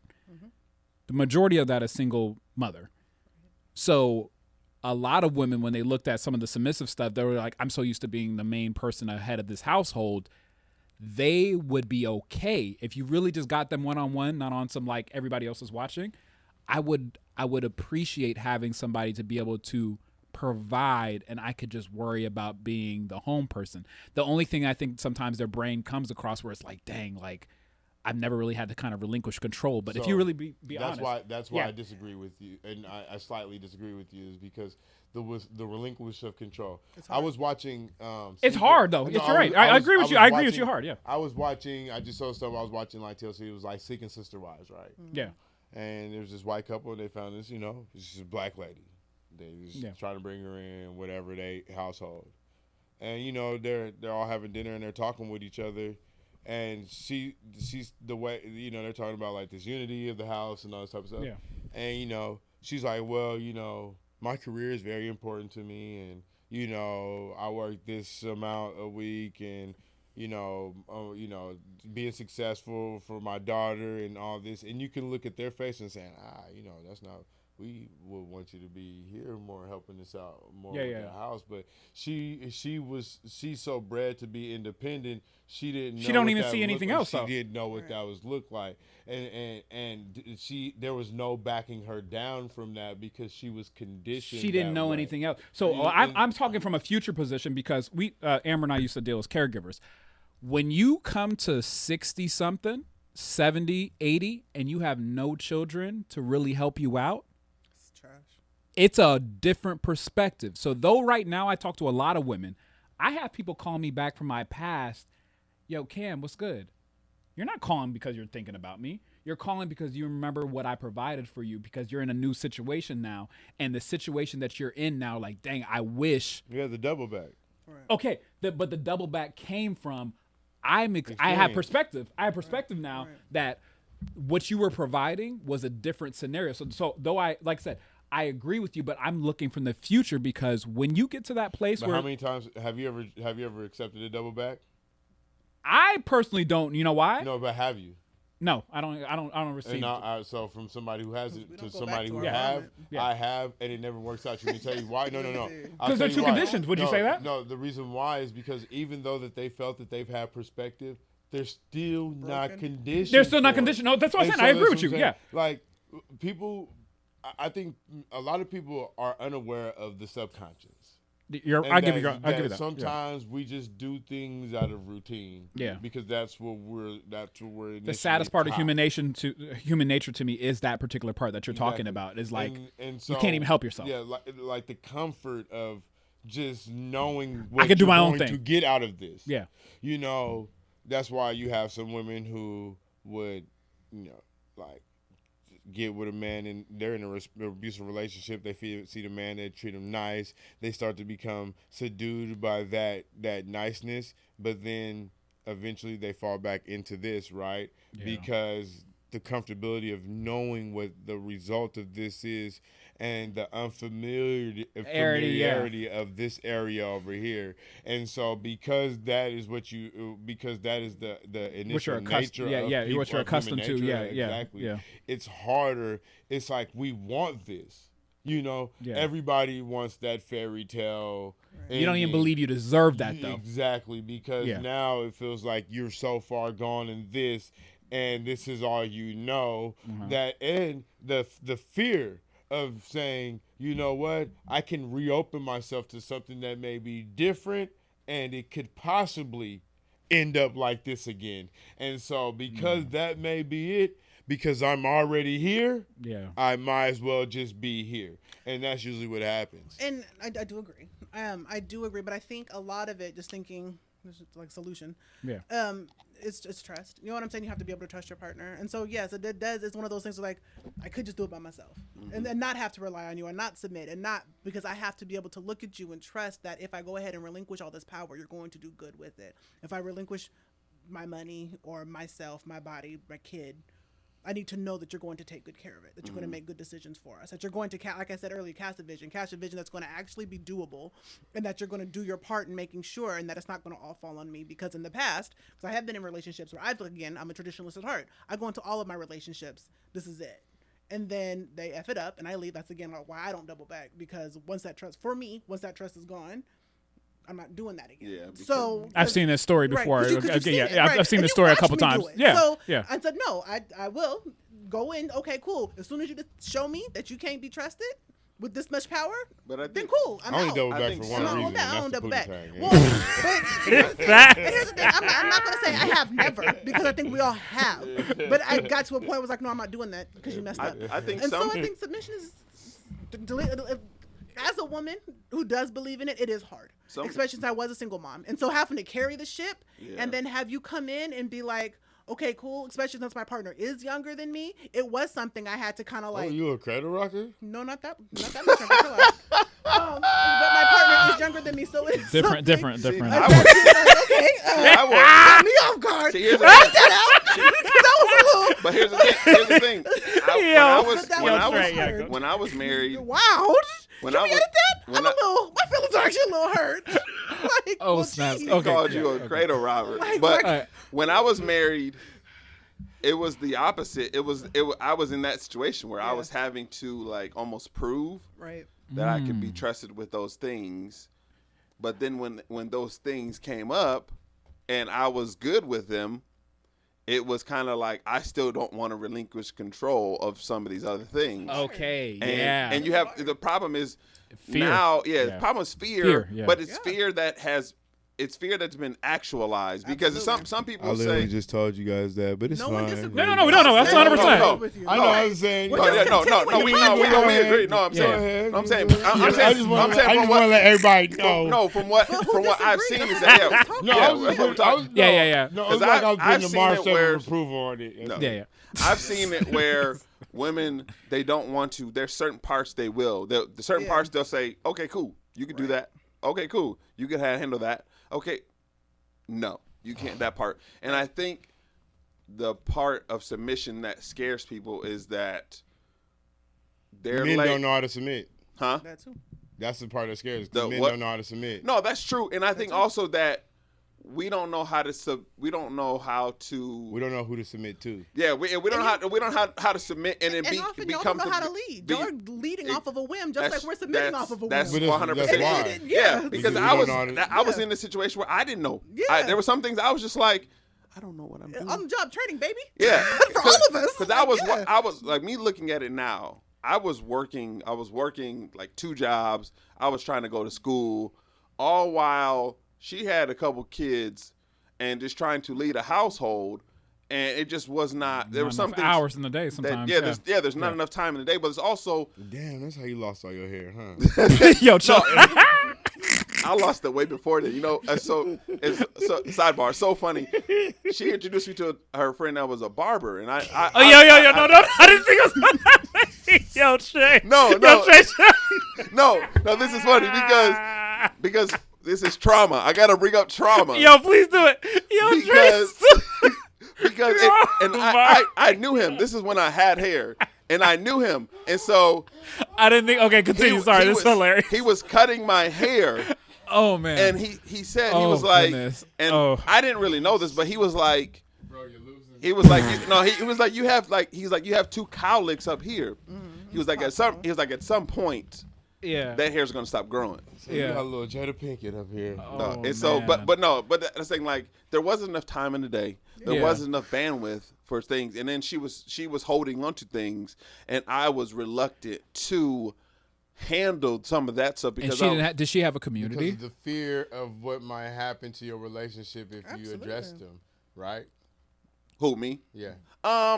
Partly. I don't. A little bit, but it was more like, okay, like let's say for instance, like the money. Yeah. There was a part of money where I had a checking account, I had a savings account, I had a credit card, and I had checks. So I had all of it. Yeah, you were good. You were good. She had some financial trouble, and only had an account where she had to go put in money and take out money. Yeah. She couldn't. She didn't have a card. Yeah. And so nice transition to the next one, but after, I love that. I like that. Yeah. No, this is the same person. Yeah. And so when it came time to like put our money together, she was like, "Why don't you just come on my account?" And I'm like, "Hell no!" I was like, "Freedom over here."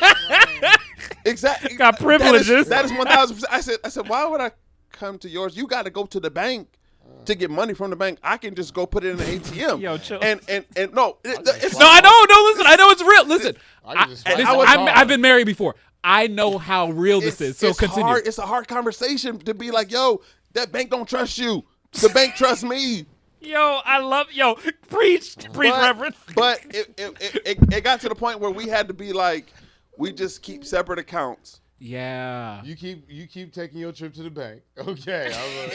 I'll drive you to the bank because, then I was like, well, okay, you could be on my account. I was like, you come on my account and keep your account. And the bank was like, you can't have. No. The bank was like, the bank was like, you know where she bank at? No, the bank was like, the bank said, you had to pass the account with us. She was like, oh, I didn't even realize it. And I'm sure she said it just like that with all the little in between, the little stutter and everything. She was out here jugging. But and that's no wonder why you got to cash your check at Quickie Mart. Ooh. But here's the thing. It was those things that was like, it was still like I didn't want to fully lead and be like, look, we have to put our money together, or let's do something else to where we can be successful with our money. Yeah. That was a bad pick though, Trey. It was a bad pick. But I'm a raise before I know you cool. Yeah, before we transition, I had being married with who I was married with, a lot of those same scenarios came up, but the crazy part was I was willing to work with you because I know how to maneuver a lot of that stuff. Yeah. But even then, when we decided, because what I did was like some of the conversations that were coming up were because of money. Yeah, yeah. And so when I separated the money, so we no longer had to have those conversations where it's like, hey, we have a joint account. You put this money inside of the account. I put money inside the account, or actually it was my account, one of my accounts. You put money inside of there for your obligations because I paid bills at one time. All the bills, you weren't handling it on one end, keeping the household. So then I was like, okay, you're working now.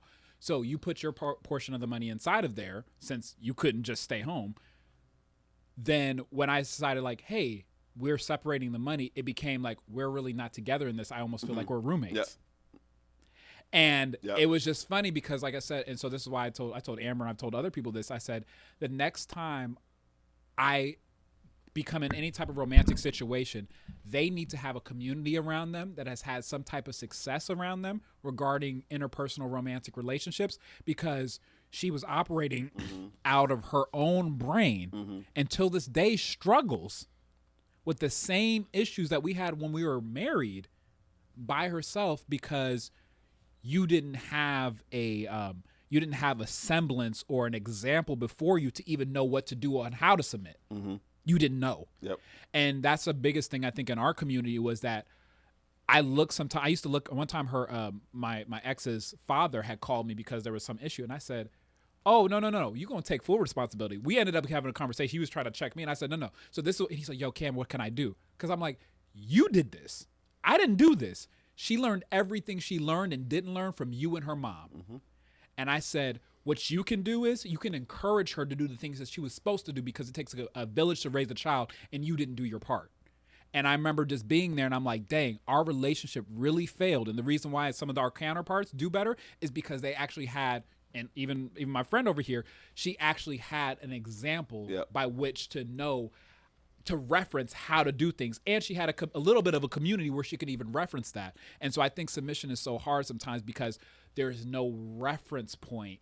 And the reference point that we have, it's the Cosby Show or Family Matters or something else like that came from Hollywood. Well, used to, back in the day, they used to be like, oh, I give all my money to my old lady. Yeah. And so the old lady, she saw what you made, so she knew what she exactly was dealing with. Yeah. But we got away from that once people. When's the last time we even saw an old lady and an old man together?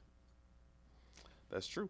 Okay. And a lot of it, I'm not going to give my money. I'm not going to hand my You whole had check. all 4 accounts. She had to go drive to the bank. So we're there. What's crazy is y'all say all that, and I would.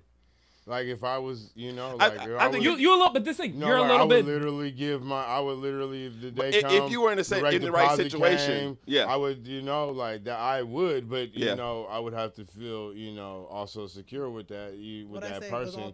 But I don't... To trust. But I remember let me ask you this question. There's a girl right now. Her name, and I'll say her name, Takofi Simmons. We got that out. No, because we're cool. It's my homegirl. She's my homegirl, so we're cool. But there was at one point where we thought about dating, right? Yeah. And I remember telling her, I was like, Takofi, I would direct deposit my whole check into your account, because the way I seen her, how she operated, she always had shit together. She always, there was she was very responsible with her finances and all that type of stuff. And when we used to talk, I'd be like, shit, I wouldn't have no problem with doing that. Do you think do you think we've gotten away from that type of submission? Because that's a positive form of submission. It's not negative at all to be like, hey, I trust you. Well, what fucked us up is that you had a generation of dads who were saying that they was going to the store and never coming back, right? And so if he never came back, what happens to the income of the household? Mm-hmm. The mother has to, she has to, supplement that, right? So she has to take over. She has to get a job. The responsibility for taking care and raising the kids is kind of on the back burner, because now you have to provide too. And that's what I believe started the whole independent woman thing. And don't 100% agree. I mean, not even because and the reason why I say that is because the one thing that a woman never wanted to be is left high and dry, right? That's what the whole nest egg comes back. If you talk to the old women, they'll all tell you the same thing. Whether your money is together or not, always have your own pot somewhere, because in the case that he goes and gets milk and doesn't come back, you're not on your ass. And then if you talk to any of the aunties, all of the aunties will tell you about that. Yeah, like married or not. I think the conversation evolved from having a nest egg to saying you don't even need a man at all. Agree. And that's where it got bad. So what happened was, it was like, the woman had the nest egg, but then you had these women who were having to rely on their nest egg too to live eventually, because they were, exactly what I was just talking. Yeah. And so now you go from having just a nest egg to just say, girl, you need to do you. Find your own career, build yourself up, don't depend on a man, because at the end of the day, you all you got. And so now you're branded with this mentality, and so it's hard to it's hard to be in a relationship, even for men now, because men are like, well, we look at it as like, women act like they don't need us. So there's this point of a man where a man always needed to feel needed, to where he doesn't have that anymore. And that struggles a lot in relationships too, to where it's like a man gets into this relationship to where he feels like he don't even have a place in this, because regardless if he was here or not, you're going to operate this way with or without him. And it's like, okay, well, how do I get in? Where do I get in where I fit in? Because there's no place to fit in. There's no place to fit in. Yeah. I'm just pretty much penis for you. That's it. Oh no! Listen, nigga almost got goosebumps when you said, because it was like, yo, just on some real stuff. Because if your perception is that I don't need you anymore because I don't perceive that 98% of all infrastructure that's surrounded around you, and like you said, it started with us leaving. Yeah, they're starting to make better money. Yeah. So this thing, but now, when our fathers left, and they didn't come back, and we watched Claudine, and I relied on the system and all that other kind of stuff. They have this perception that I don't need you in a fiscal sense, and because white daddy or whatever like that government is paying, and then I also don't need you in another sense because homosexual can come through, knock it down. I can get the things that I need relatively good, but like I said, but then you raise a generation of men, and even not the extra dude, just your family. Uncle exactly.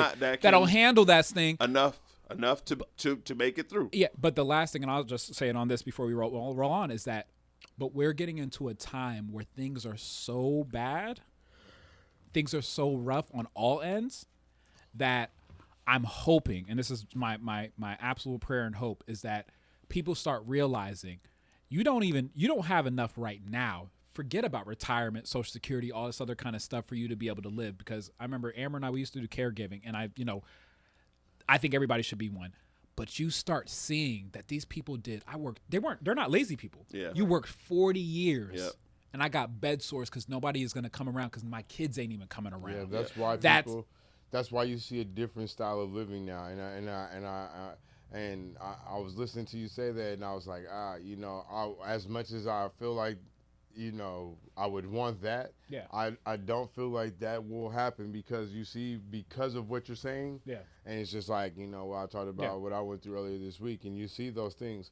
A lot of people aren't living for retirement.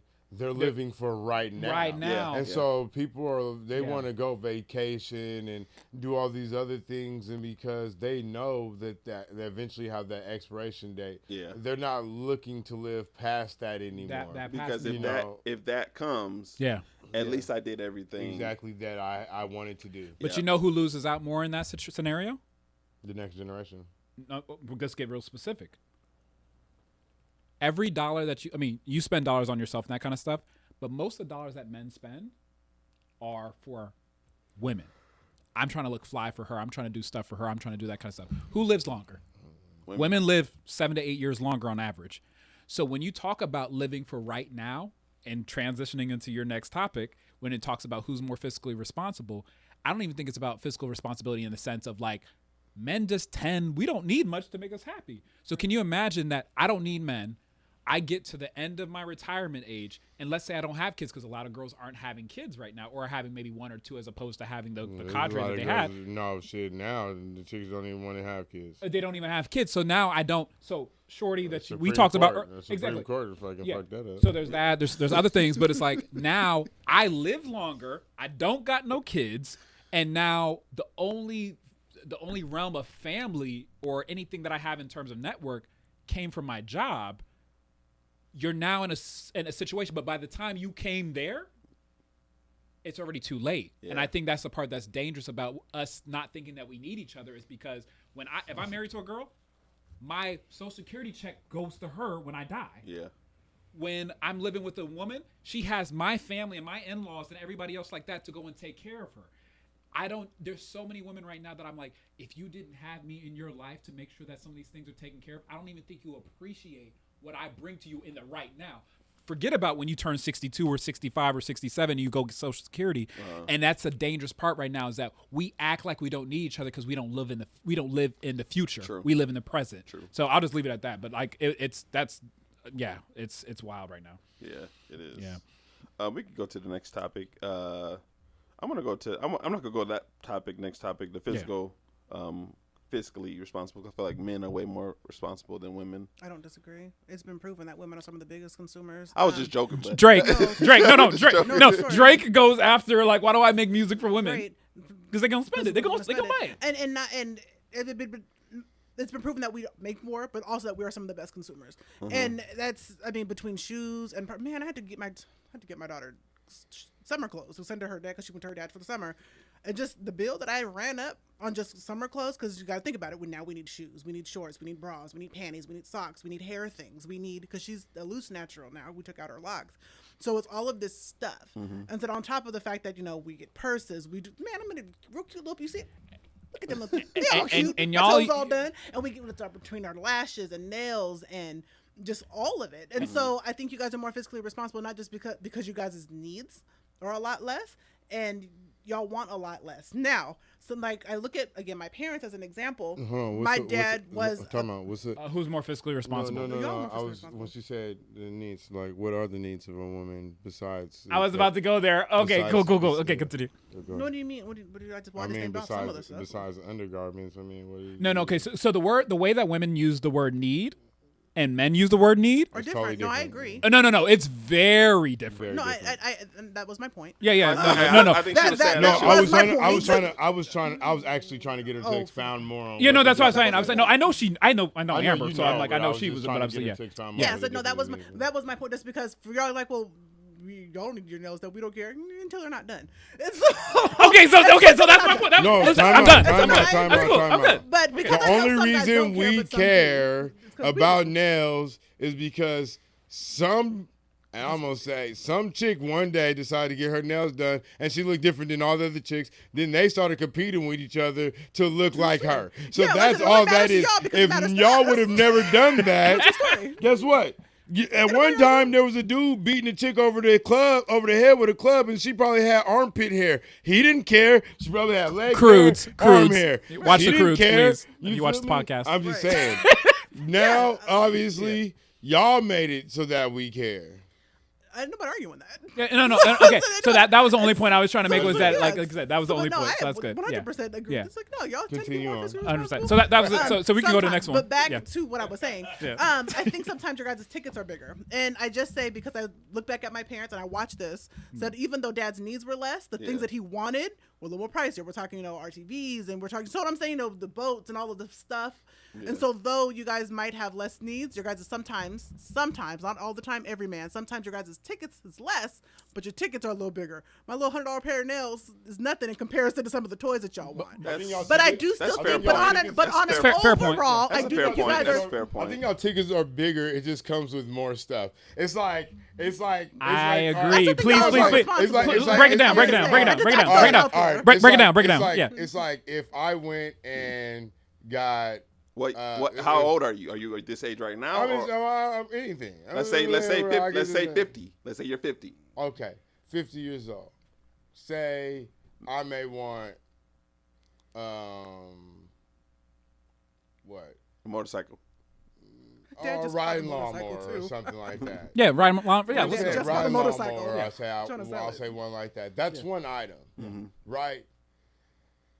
But I might get that one item. I might not need nothing else. Yes, please. I agree. But that's true. I think that's what she was saying. But no. That's what I was saying. Yeah, I know. What I'm saying is the way we look at it. What I'm saying is how we look at it is different. Because that might be that one item, yet she can go to Zappos.com and get shoes, go somewhere online and buy purses, go somewhere else, and then at the end of her shopping spree, it could cost $800. It could cost about the same. Yeah. It's just that she has more to show for what she spent over time. Yeah. Even it could be a day. Again, why? And she just has more to show for what she spent. Right. Than the one item that I really wanted. Is because it does take less to amuse us, which is why they do mark up those one price items, because they know we're not avid shoppers like that. How many times have any of you, I don't know, do y'all try on clothes when y'all go shopping? Not really. I know. I know what size. You try on clothes? I know what size. Yeah, you don't. See, but you're my dude, though. Yo, I just because you know most women try on clothes. They do. Go in the shop. We go in there, and it's like, okay, you go straight to all right, I'm a 34. Oh, 36. I'm going to go to 36 section. I'm going to look through 36 pants. I got 36 pants. All right. Oh, my length is 30. All right, I'm good. We good. I don't need to go back and say, oh, I got one item, put it on the hanger, and I'm going. I don't need to do all that. You feel me? You went there for pants. If I go home and they don't fit, I'm just gonna take them back. Take it back. You gonna just do that? It even goes back. A lot of times it ends up in the good. I'm gonna be honest. Yeah. At least in my home, a lot of times it ends up in the Goodwill bag. Yeah. Like, cause God bless you, because most of the I'm gonna return it, and then it sits on the floor for about 6 months, and then I'm like, it's going in the Goodwill bag. But companies also market to her. Yeah. Protect her. Save her money. Give her a value, like shopping. Right. They know that even though our households aren't the same as like the 1940s and 50s and 60s, that they're still mostly run by women, and so you market to women. And that turns ahead. Yeah, and that turns ahead. So so they'll buy more. Yes, the blender, the microwave. Man, when I tell you, we live in my Instapot and my air fryer. Okay, so now I'm gonna put this here. So the thing I think is gonna be interesting. I'm gonna present a question, but I'm also gonna give an example. So I remember being with my ex-wife, and I remember, and this is why I think subscription models have became a thing, is because women spend money so often that they're like, listen, if we just charge per month, we can shoot this to her. And look, it's a car payment now. You know, they literally said, 1/3 of all cars are going to be repossessed and resold again. And it's like I'm going to sell you something, bring it back and sell that same item again. And women, because they shop so much, it's like, like you said, they market it to women. But I had to break it down to my ex-wife. I said, they bought the same bikini that looked the same way for all the same What's Rihanna? Rihanna has the subscription model. You were explaining to me one time. Oh yeah, no, she for the Fenty subscription. Break it down. Thank you. I think Fenty Savage Fenty. I'm not sure if it's still, but I know when it started, she did have a subscription model where you pay the monthly whatever, you get the credit, and then you go and you order your panties. Adore Me is the same way. Okay. Where you pay the subscription. I don't know how much hers. I never did the Fenty thing, but I did do Adore Me for a minute, and so they take the $30 to $40 out of my account every month, and then I get a credit, and then with you that get credit, a discount to pay more or a set or whatever. So I'm asking her because I'm like, I don't get how this works. So going back to this. Wait, hold on. You don't get anything. You get discount. You get the credit. Yeah, you get the credit. Okay. You get it. Okay, so you get it because the set is normally like $70, $80, and then if I'm paying the subscription, I want to take your picture and I want to put it on. Sending me free draws. I love it. If I'm paying you something, but if I'm paying something, it does end up being free because you get the credit. And so then, now I can only speak for them. I said I never did the Savage Fenty, so I'm not sure exactly how hers worked. Other than, like I said, I did the Adore Me. I think it's the same model. So then after you pay your $40, you get the credit, and then essentially the panties are free. You just pay for the shipping. No, but see, what I'm saying is if I'm paying you something, it should be just a thing. You should be saying, I love it. Hey, this is our new line. Here, I'm gonna. Here's two of them. Here's two pairs. Whoop. Now, if you go to the website because you are a member, you get a discount if you want more. Yeah. But Marv, your girl wants that. She wants that subscription. So you paying for it, right? No. Maybe not you. Okay, but that's how it works. Coming out of her account. Actually, to tell you the truth, in reality, I say that right now. But until she signed up, and the $50 is just coming out every month. Okay, probably because when the $50 coming out every month, I'll be like, hey, yeah. Listen, what's up with this? You getting free draws, Leo? I ain't seen them. Where's the edible panties that they send you? That's why every great while we get a piece of lingerie instead of panties. I gotta prove that I got it for a reason. Listen. And this is what I love about us. These marketing people know us, and this is what I love about it. This is what I was gonna say. The question would be this: is that as men are starting to realize that I'm not getting the value out of the relationships I want because a lot of women have become so independent that they're almost taking on masculine frame. Almost. I mean, I'm paying for Hulu. I'm paying for Netflix. I'm gonna pay for your panty subscription too? Okay, no. And you ain't even getting free panties. Wait. I'm just saying. You got Disney Plus, Paramount Plus, and you want panty subscription, you didn't even and you ain't even getting free panties. At least when I pay for all this other stuff, there's a content of free stuff that comes. Yeah, okay, this is the thing. We get it. Okay, listen. Okay, so now this is the question. As men start, because men, we're not, I tend to think that we're not as, I'm not saying we're not as intelligent, but it's like I think sometimes we don't think as far as ahead because we're simple beings. So now that I'm seeing like, dang, I don't even want to deal with all that other kind of stuff with you now that we're kind of more separate in our beings. Like, hey, we might connect with each other on some romantic, sexual type stuff, but it's like, men are no longer, I think, aren't going to be spending at the rate they were spending to impress women because they realize that me trying to impress her doesn't necessarily mean I'm going to get that romantic end. Right. Do you think that marketing is going to change because men are no longer spending for women as much anymore? I would say yes, in a sense that I think it's going to shift. It's going to say, instead of marketing like, hey, you can impress, instead of like, hey, in a way you can impress her with this thing you have now. How can you impress him for her? Or how can you? I think so. How can you be sustainable, or how can you be okay with this thing you got versus, because like okay, the price of, for lack of a better term, YouTube, I know the price of passion fruit, I think drops. I think drops because of that. But in the subscription model is what everything is going to, because now the cars have subscriptions. You could get there's Butcher Box. Butcher Box, you can get somebody to come send you meat. But hold on. We're your Butcher Box, right? What's a Butcher Box? I don't know. No. I was waiting for him to tell me. Butcher Box is you get a certain amount of meat, and it's on the subscription. So it's once a month you get a certain amount of meat, but you can increase the package. But that's what I'm saying. Butcher Box, Butcher Box, you pay monthly, and what comes monthly? The meat. Panties that come monthly. You don't have to ask for anything. Listen, OnlyFans for panties. You don't have to go on the website. You don't have to go on the website. You don't have to click anything. Once they take that money out your account every month, you are getting meat. Oh, now you can go in there and say, you know what? I want more meat and pay more. But you get a ribeye. But for the basic price, you getting some meat. You're getting some meat. She paid for the basic price. And they have subscriptions now. You got to go find some shit. They make you do more work for paying them. OnlyFans for panties. Exactly. So I pay the monthly. I pay the $12.99 per month or whatever it costs for that. But now I got to pay you for the extra video. That's how they used to get men, but they're getting women on panties. Now hold on, I'll tell you even this. They even really have cute these. panties. No, they even have. No, hold on.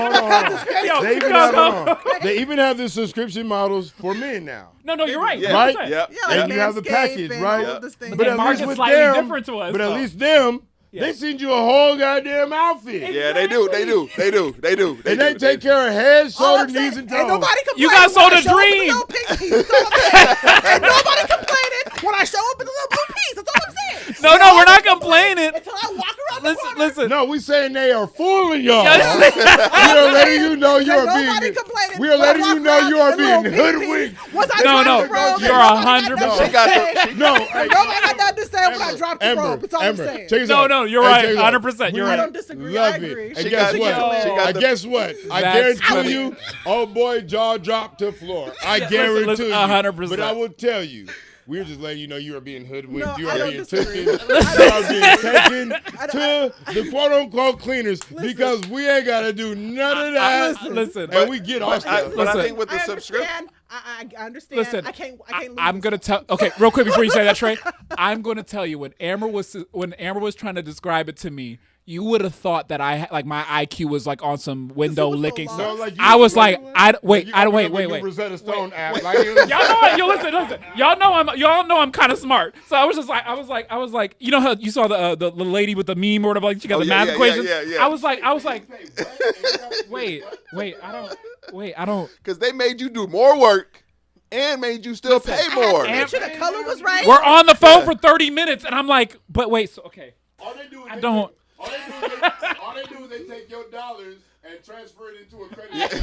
That's all they did. And let me tell you, it sold you a dream. Yeah. Listen, it sold you a dream. you know how many parents And they then work. the babies be like $45, and you be like, well, they gave me $30. Yo, I kid you not. No complaints yet. Listen, one of the most points of confusion I've ever had in my life was over the subscription model. I'm like, I just don't. They jacked up the price of the panties, or because they made it in Indonesia. Because they don't have to. It doesn't have to be at the store. We'll give you $30 off every month if you pay us. Yeah. For 4 grams of lace. Yeah. So it's like. Oh, so you want to give?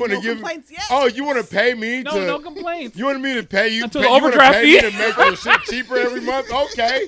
all right, just pay me, and I'll make it cheaper every month. It's fine. Listen, I'm trying. Listen, I had a bra line. It was going to be called Love Up Top because after I saw that, it was called Love Up Top, and then for the girls who was really big, it was going to be called Super Love Up Top Slut. You get Super Love Up Top. Okay, hey, trademark. We're going to trademark that before we get to go. But listen, she confused the crap out of me. It took me 30 minutes, and I'm like, I don't think I'm a dumb guy. But that was crazy. The subscription models. The subscription model. You go, they give you the credit, you pick the panties, you get the panties. I get an extra ribeye. I get extra ribeye. No, so because of the credit. Do they used to be $30? No, yeah, so because of the credit, it's free. But if I don't pay the credit, then it's like $50, $60. Do they show you what so the they give you a discount price? too, so it'd be like the regular price be like $60, but since you got who said the price? Who said the price? Right, that's the key. That's the key. Because I paid a little $30 or whatever for the credit. I mean, I don't have the subscription no more because I have more than enough pennies. Because she knew she was gonna come on here. We was going. She ain't gonna come and say Sonata again. She see what the topic was. She was like, you know what? Let me just. I'm in subscription. Listen, I agree with the fact y'all more. I've seen that action. I know y'all are better. But the subscription model is what everything is going to. 100%. But there's nothing for us to buy either, so it's not like we have a bunch of shit to spend on. Everything that we spend on has to do with y'all. Exactly. Because you have a lot of times we have Netflix, Hulu, and all those things. So that way, if we're watching TV, we can chill. We can chill with somebody else because I would be okay with just one or two. But I know she's in her panties. What was the best commercial you seen for Father's Day? Were there commercials? I don't have cable, so I don't know. I'm just trying to I understand. I understand exactly what you're saying. They just don't. They don't really care about us. It was like a grill or something, I'm sure. It was a Manscaped. A Manscaped commercial. I heard Manscaped like 50,000 times. That's about funny. it. I don't have cable. I get the shave. That's the only commercial we got right now. Yep. Blue Chews and Manscaped. Blue Chews and Manscaped. Every stuff for us. Enhance the sex life. And then to pull it back. Hey, you will take this Blue Chew, but just in case you take this Blue Chew, you may want to trim down there. Exactly. And they say they market it towards women, saying this will help you. This is what you eat. This is what you will. This now will you benefit you. The Roman commercial. Yeah. Oh, you want to do taxes? Oh yeah. Okay. Yo. The marketing game is cold. Yeah, and they're not even the Roman. Yeah, this is how cold it is. They're not even marketing sexual enhancement drugs to just men anymore. Yeah, they're marketing them to couples. Yep. Like, hey, your man got hey girl. Yep. Your man got a problem. Why don't y'all work? So now I'm getting tag team. Yep. She telling me I need to do something because I ain't been performing. Yep. And now I gotta go and buy this. I need like 2 more hours out of you. Take a Blue Chew. Yeah. And listen, Manscaped to make sure you good. Yeah. Exactly. Trim it up. Get a fade. I don't know what you gotta do. They say do ladies. I go get a Brazilian all the time. And you can't just clean it up a little bit. That's what I'm saying. You got the Manscaped 4.0. Like, yo, that's wild. Oh my God! And I think a lot had me but confused. I think fiscally, it just depends on. I think it does depend on the relationship you are in. Because I feel like some relationships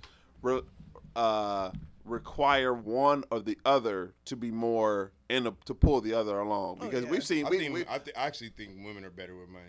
I think that's true. And the reason I think that's true too. Because they have to finagle money more. Yeah. So I think they know how to stretch the dollar better than the man does.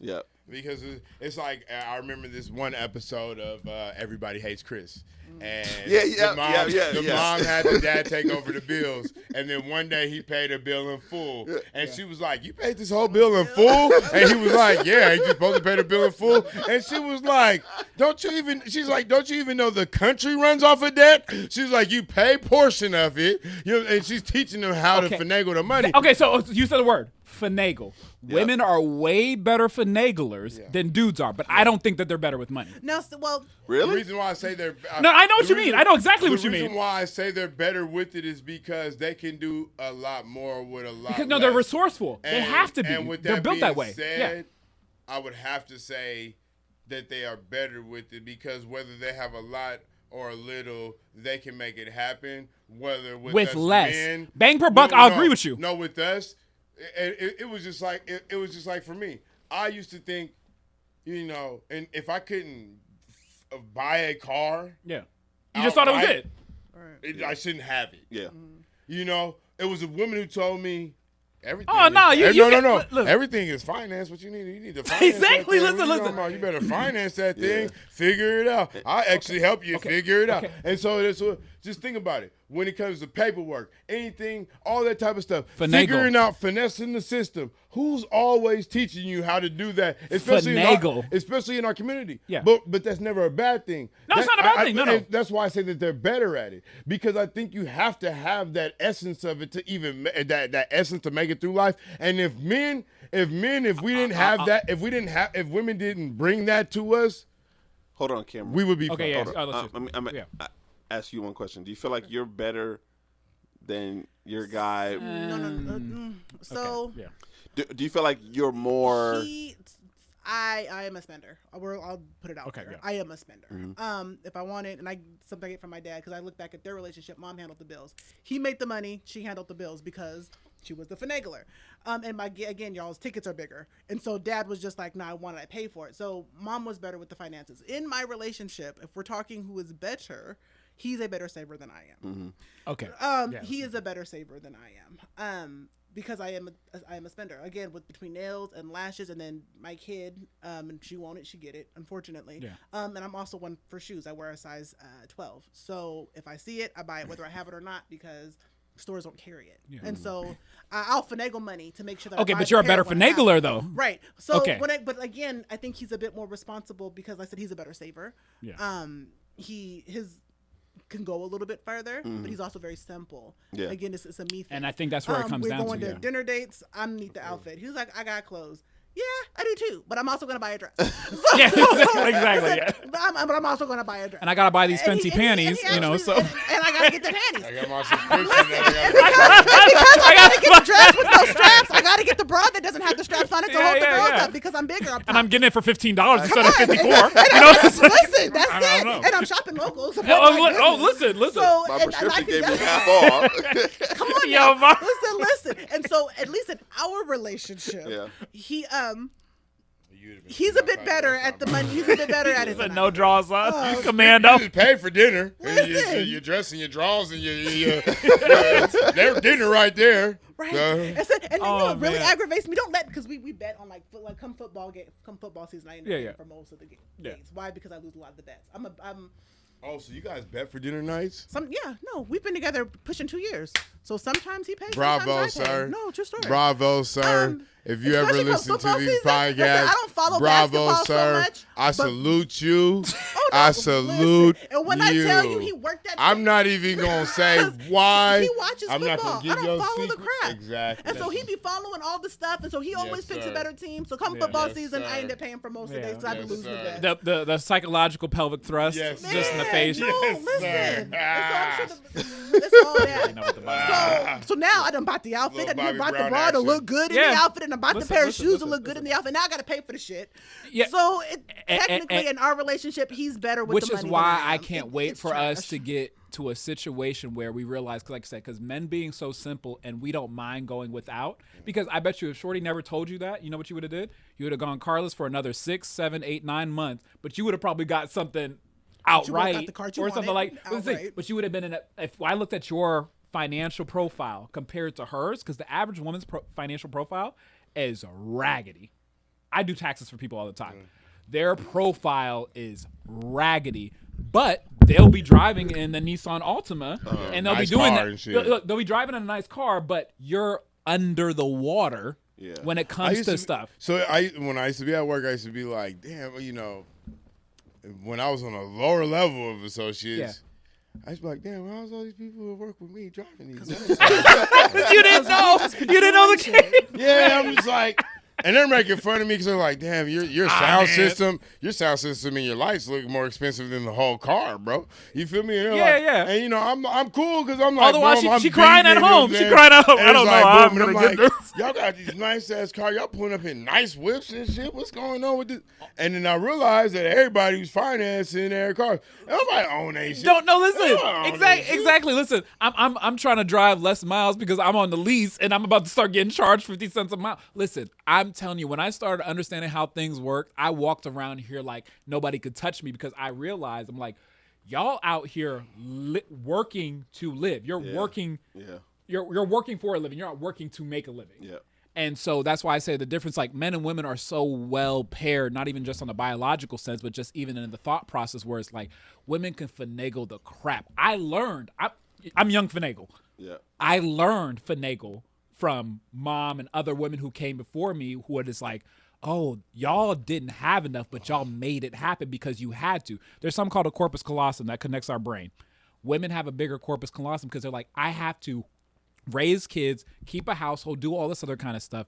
I have to make sure things are together. I'm literally physically weaker than y'all, so I have to create scenarios and situations to make sure that I'm still good. Yeah, and so that's the thing is like men are simple and it doesn't take us a lot, so we can provide and like it don't take us much to be happy. We get a PlayStation 5, we play some basketball with our boys. Listen, we just be chilling. That's cool. I don't need much. You don't exactly. You cannot talk to me all day. Listen, bring me a plate of food. Now, if you're not, if I say hey and you don't respond, that's a different that's thing. disrespect, but it's like, but if you walking back and forth and we ain't said a word, I can be cool. We chilling. I can be cool. Listen, while she's over here doing all this stuff with her brain because like you weren't built like because we got so far away from what God intended us. But that's why I say we're so perfect for each other, and I just can't wait till we get to the point where we start realizing that we were built for love. Just think about it in a relationship. A woman's like, oh, we don't do this and you don't do that and we don't do this. The whole time the dude, he's not even thinking about any of that. I'm happy. Because he's like, oh my God, I want a woman that I really like. I got food on the table. We're chilling. I get to grab a butt occasionally. And she's like, oh, but we need to keep the spice in our relationship. And he's like, oh, I didn't even know we needed spice. I don't know we need spice. What spice? But like, okay. But like, well, if you look at like, when you look at having money and like doing things like outside of the norm, a lot more women like to travel than men. 100%. We it's not that we don't, but I actually hate traveling. And and that's the thing. You have a lot of people who are like, I'm cool with a drive. Yeah, I could drive around and stuff, but I when I think about the concept of traveling, I think it's actually crazy. To go to another country where you may not even know the language, you know what I'm saying? You don't know anybody. You know what I'm saying? You just want to go for the scenery and the environment. And it's a lot more dangerous than you think, and you are a lot more of a target than you actually understand when you're traveling in these foreign countries. And I think people are, when I went to Jamaica, I was able to understand that a little bit, and it was because of the people that I did know out there and how they protected us. Mm-hmm. Because you would see the dynamics of being from America and what everybody else's idea of America is, and having an American in their presence. You become this ultimate target, and it becomes like this love and almost envious thing. People love to have you around, but some people are envious that you are American, and there's a certain type of lifestyle that you have that just is almost inherently better than theirs. You see that logic that you're talking about? That logic, that logic of safety and maintaining that. You don't understand how many times I've been around women and I had to show them or tell them, because they don't think about that. Oh, yo, there's a woman. No. That I mean, you're a bit different. Yeah, there's a woman that we know. I literally one night I went into her. She laughed about this to this day. Yeah, Me and her had a hard time with this. One night we go to Lucky Strike in Bellevue. Yeah, and we're kicking it. Boom, boom, boom. We're kicking it. Have a hard. Everything closed down. We go into the parking garage. I'm going to my car. She parked outside of the parking garage, so I'm going to my car. I'm gonna take her to her car. Yeah. We're walking through. Security is coming through, telling everybody to leave. Yeah, handle your business. Now there's a group of all these other people. Yeah. And there's me and her. Yeah.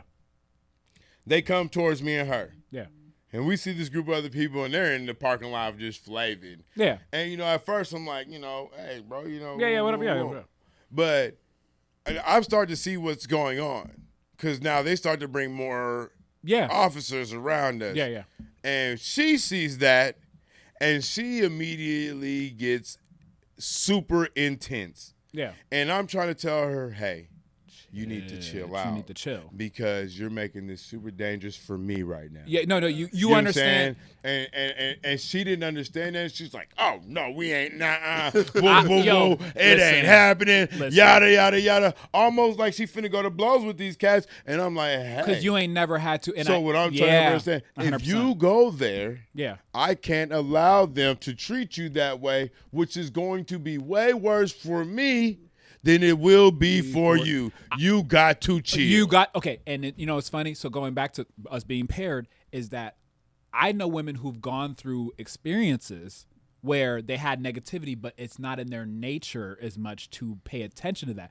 But every time, God rest the dead, Kevin Samuels had put it perfectly, and not even on some like trying to bring him out in that, but he said, there's a constant, as you and I talk and we interact with each other, we know that if things get past a certain line, there's a threat of violence that will happen as I talk to another man. So I'm not going to talk crazy unless I'm ready to go there. Mm-hmm.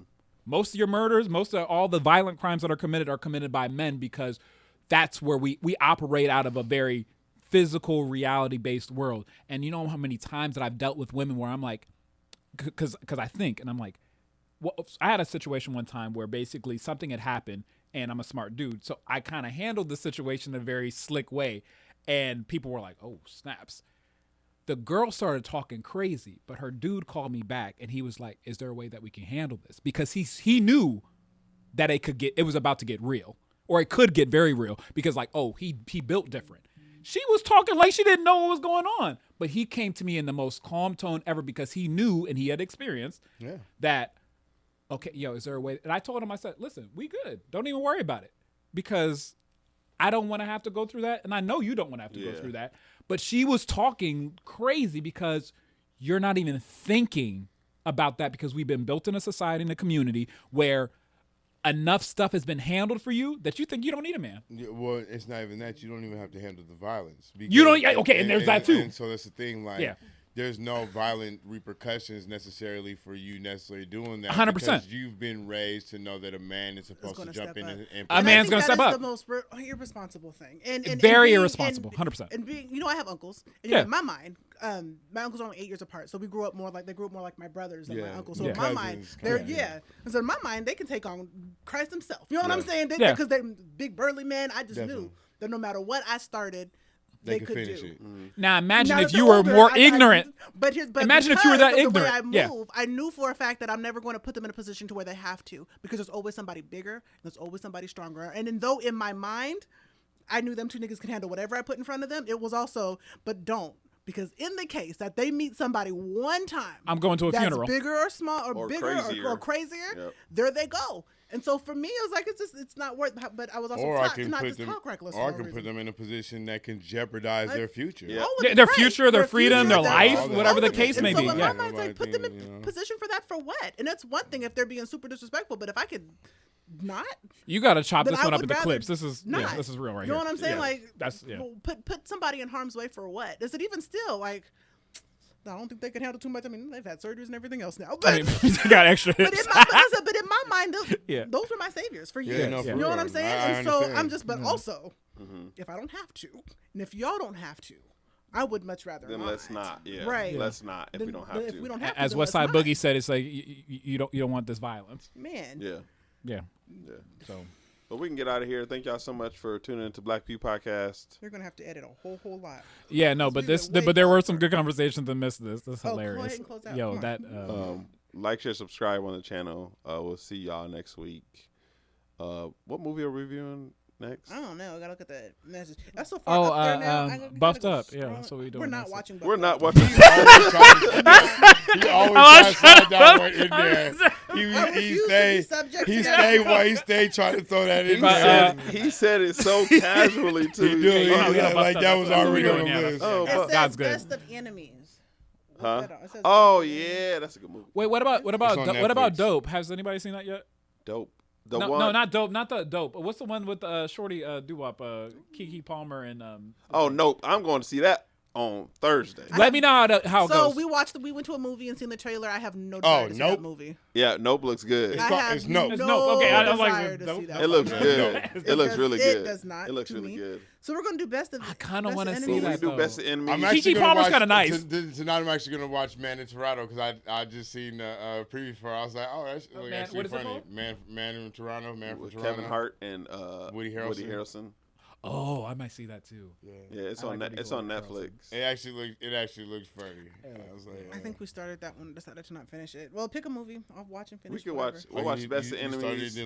211. It's a good. People told me I was It's a good, good movie with That's the best thing. Taraji. Funny actor.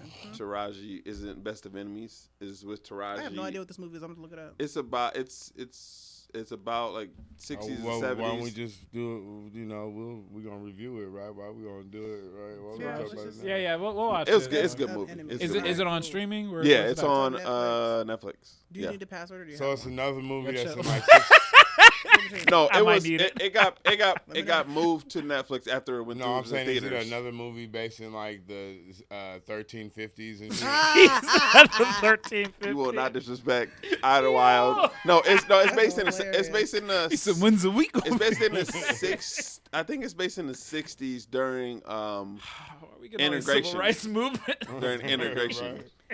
Right. We need to do all We that. could either do that or we I could like do that one. see you. Hold on. Is it made by like Disney or anything? Because you know, according to Yo. Amber's not- Wait, no, you asked a question. I I was just playing, I was This just is playing. playing. I'm just saying. I'm just No, we playing, can do. I'm Hold just- on, wait. Let me see. Let me see. I'm We, just- Yeah, we'll see y'all next week. Out here Peace. playing this phone.